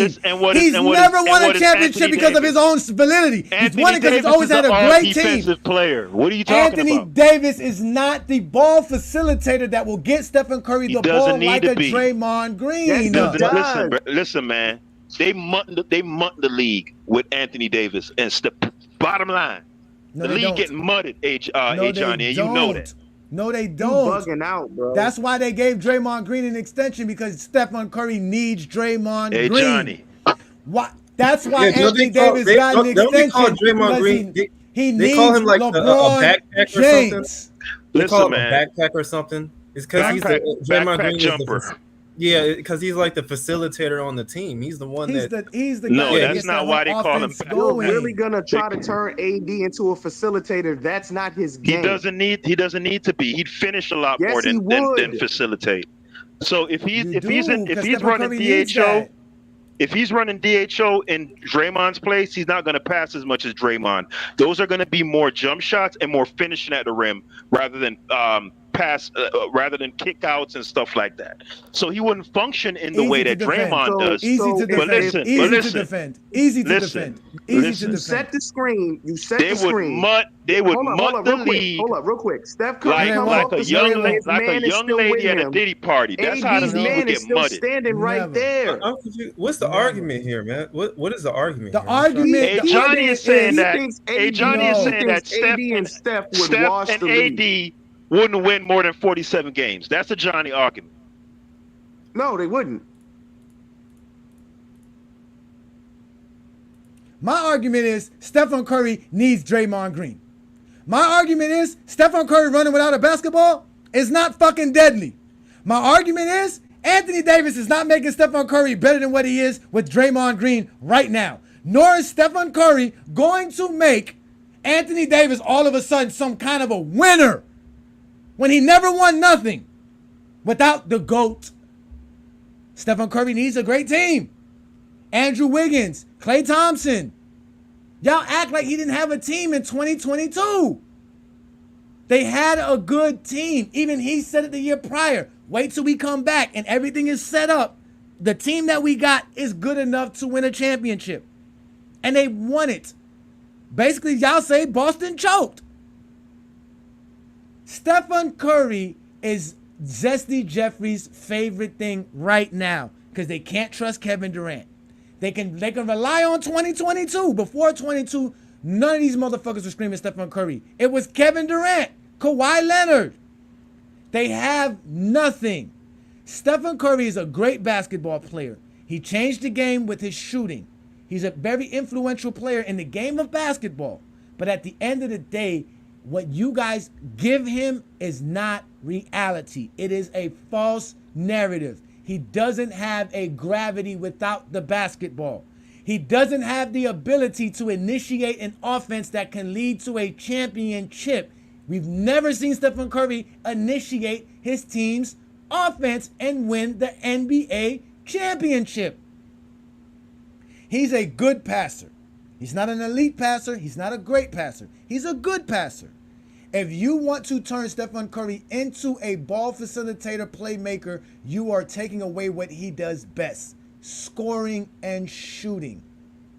If you turn Anthony Davis into a playmaker and ball facilitator, you take away what he does, which is rim pressure. and getting to the rim because he's very good at finishing. So you are not talking basketball constructively just so that you can promote this premise that LeBron James is failing with Anthony Davis and that they're wasting their time with giving LeBron all the dribbles and all the stuff that he has. The man averaged 8 assists per game last year. What are you talking about? The man passes the basketball. LeBron James does not dribble out the shot clock. He is the best passer on every team he's ever been on. No one's ever been better than him besides Rondo. And at that year, LeBron won the assist title. Y'all got to stop creating these narratives that LeBron James' teammates are better than what they are and that the people that beat him are better than what they are. They're not. They're just great players. So, Sturdy, you said you had some stuff for them. Can you please go ahead and finish the show with something great? Because this got on my nerves with Stephen Curry. Go ahead, brother. You there, Sturdy?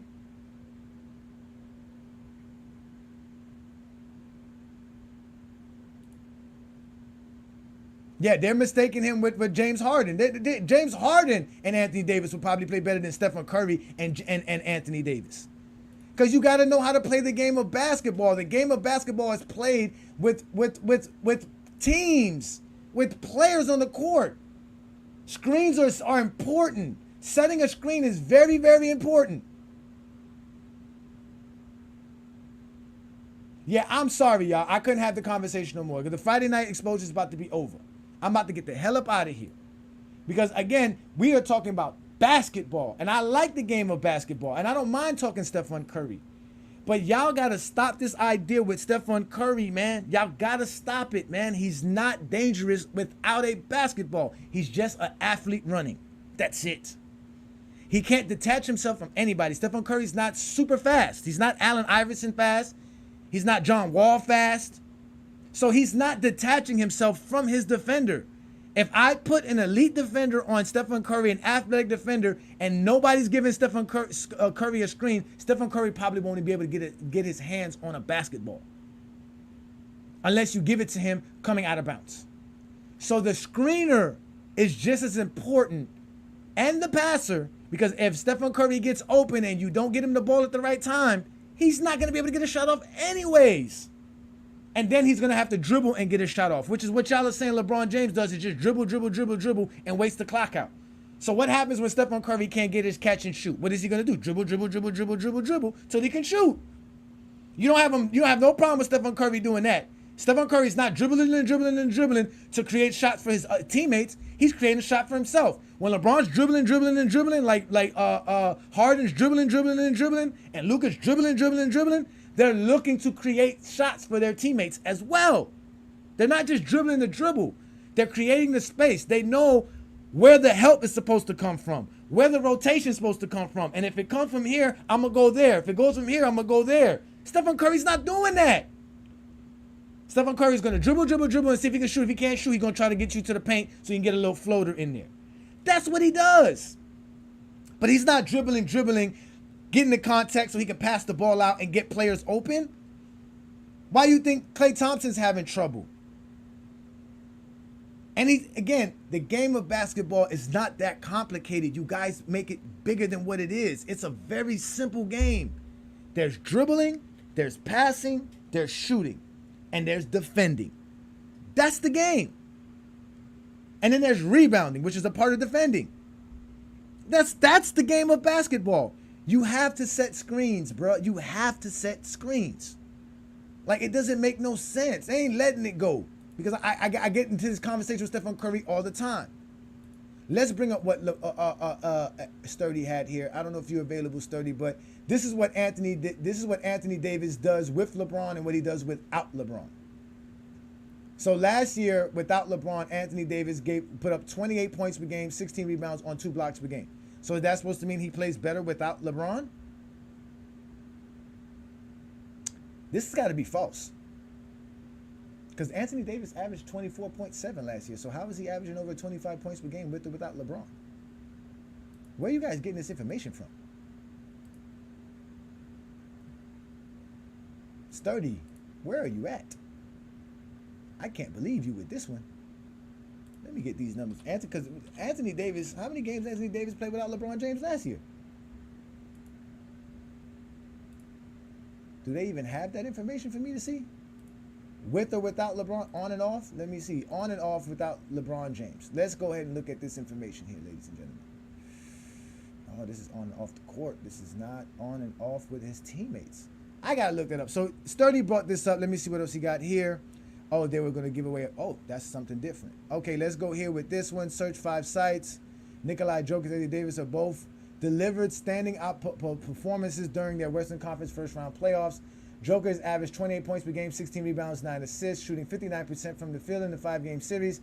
Anthony Davis averaged 28 points per game, about 16 rebounds and 4 assists, shooting 63% from the field with 1.6 blocks per game. Both players were pivotal in their respective teams and things. Again, Anthony Davis played great. Nobody's taking that away from Anthony Davis. I'm not telling y'all Anthony Davis can't play the game of basketball, but he plays it great because of the team that he has.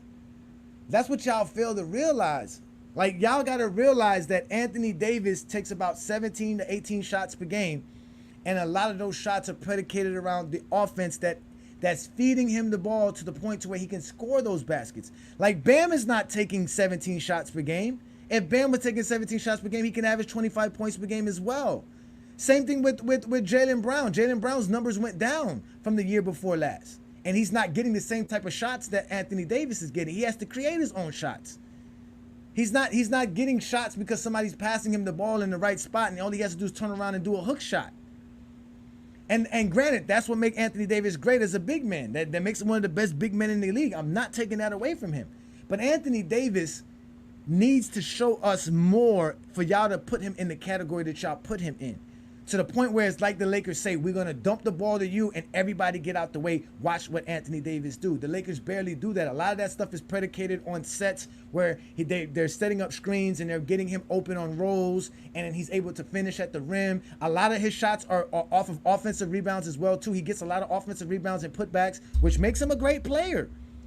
But y'all make it seem like everything is the Lakers' offense is not predicated around Anthony Davis. They can't do it. They can't predicate an offense around him because you're not gonna win. You're not gonna win.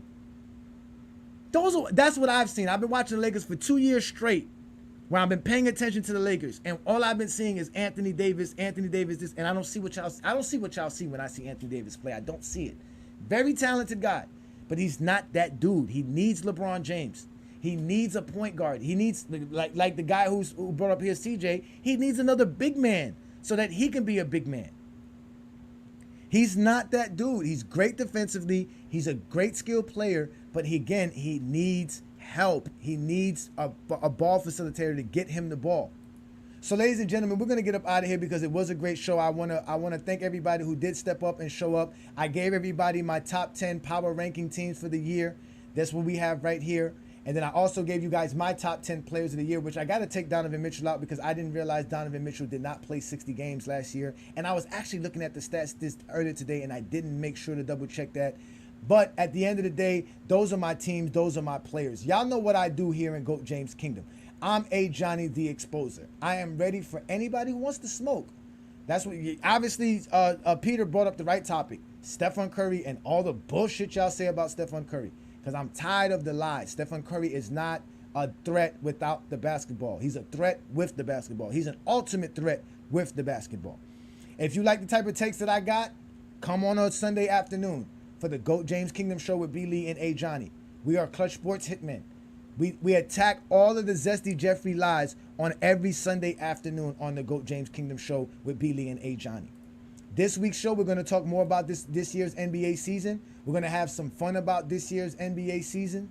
All right, we're gonna talk the game. Listen, listen. My takes are my takes. If you don't like my takes, that's fine. You don't have to like my takes. But I back it up and bring it up with actual game footage, with stats to help you understand what I am talking about. You guys don't understand that this is what I do. I talk the game of basketball. When I'm saying Stephen Curry's not great without the ball, that's just fact. It has nothing to do with Stephen Curry being great, because Stephen Curry's greatness has nothing to do with him running without a basketball. And when you become a GOAT James Kingdom member, you get to understand that. So become a GOAT James Kingdom member. where we actually support our members with great perks, where we do things where we provide graphs and videos for you. We have shirts and hats for those as well. These are not shirts and hats for you to purchase. No, this is for you as a member. If you become a member of GOAT James Kingdom, you do get available to get a shirt and a hat. As you can see, if you become a Castle Knight member, you get a t-shirt available to you. If you become a King Guard, you get a hat and a t-shirt. And we got posters. And then we do special things where we help you guys make your own graphs as content creators, help you make your own videos, show you how to edit your own videos.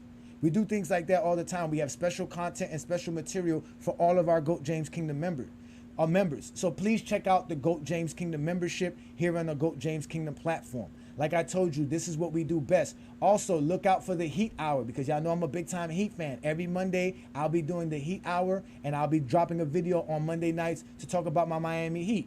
Because like I told y'all, it is Biscayne in June.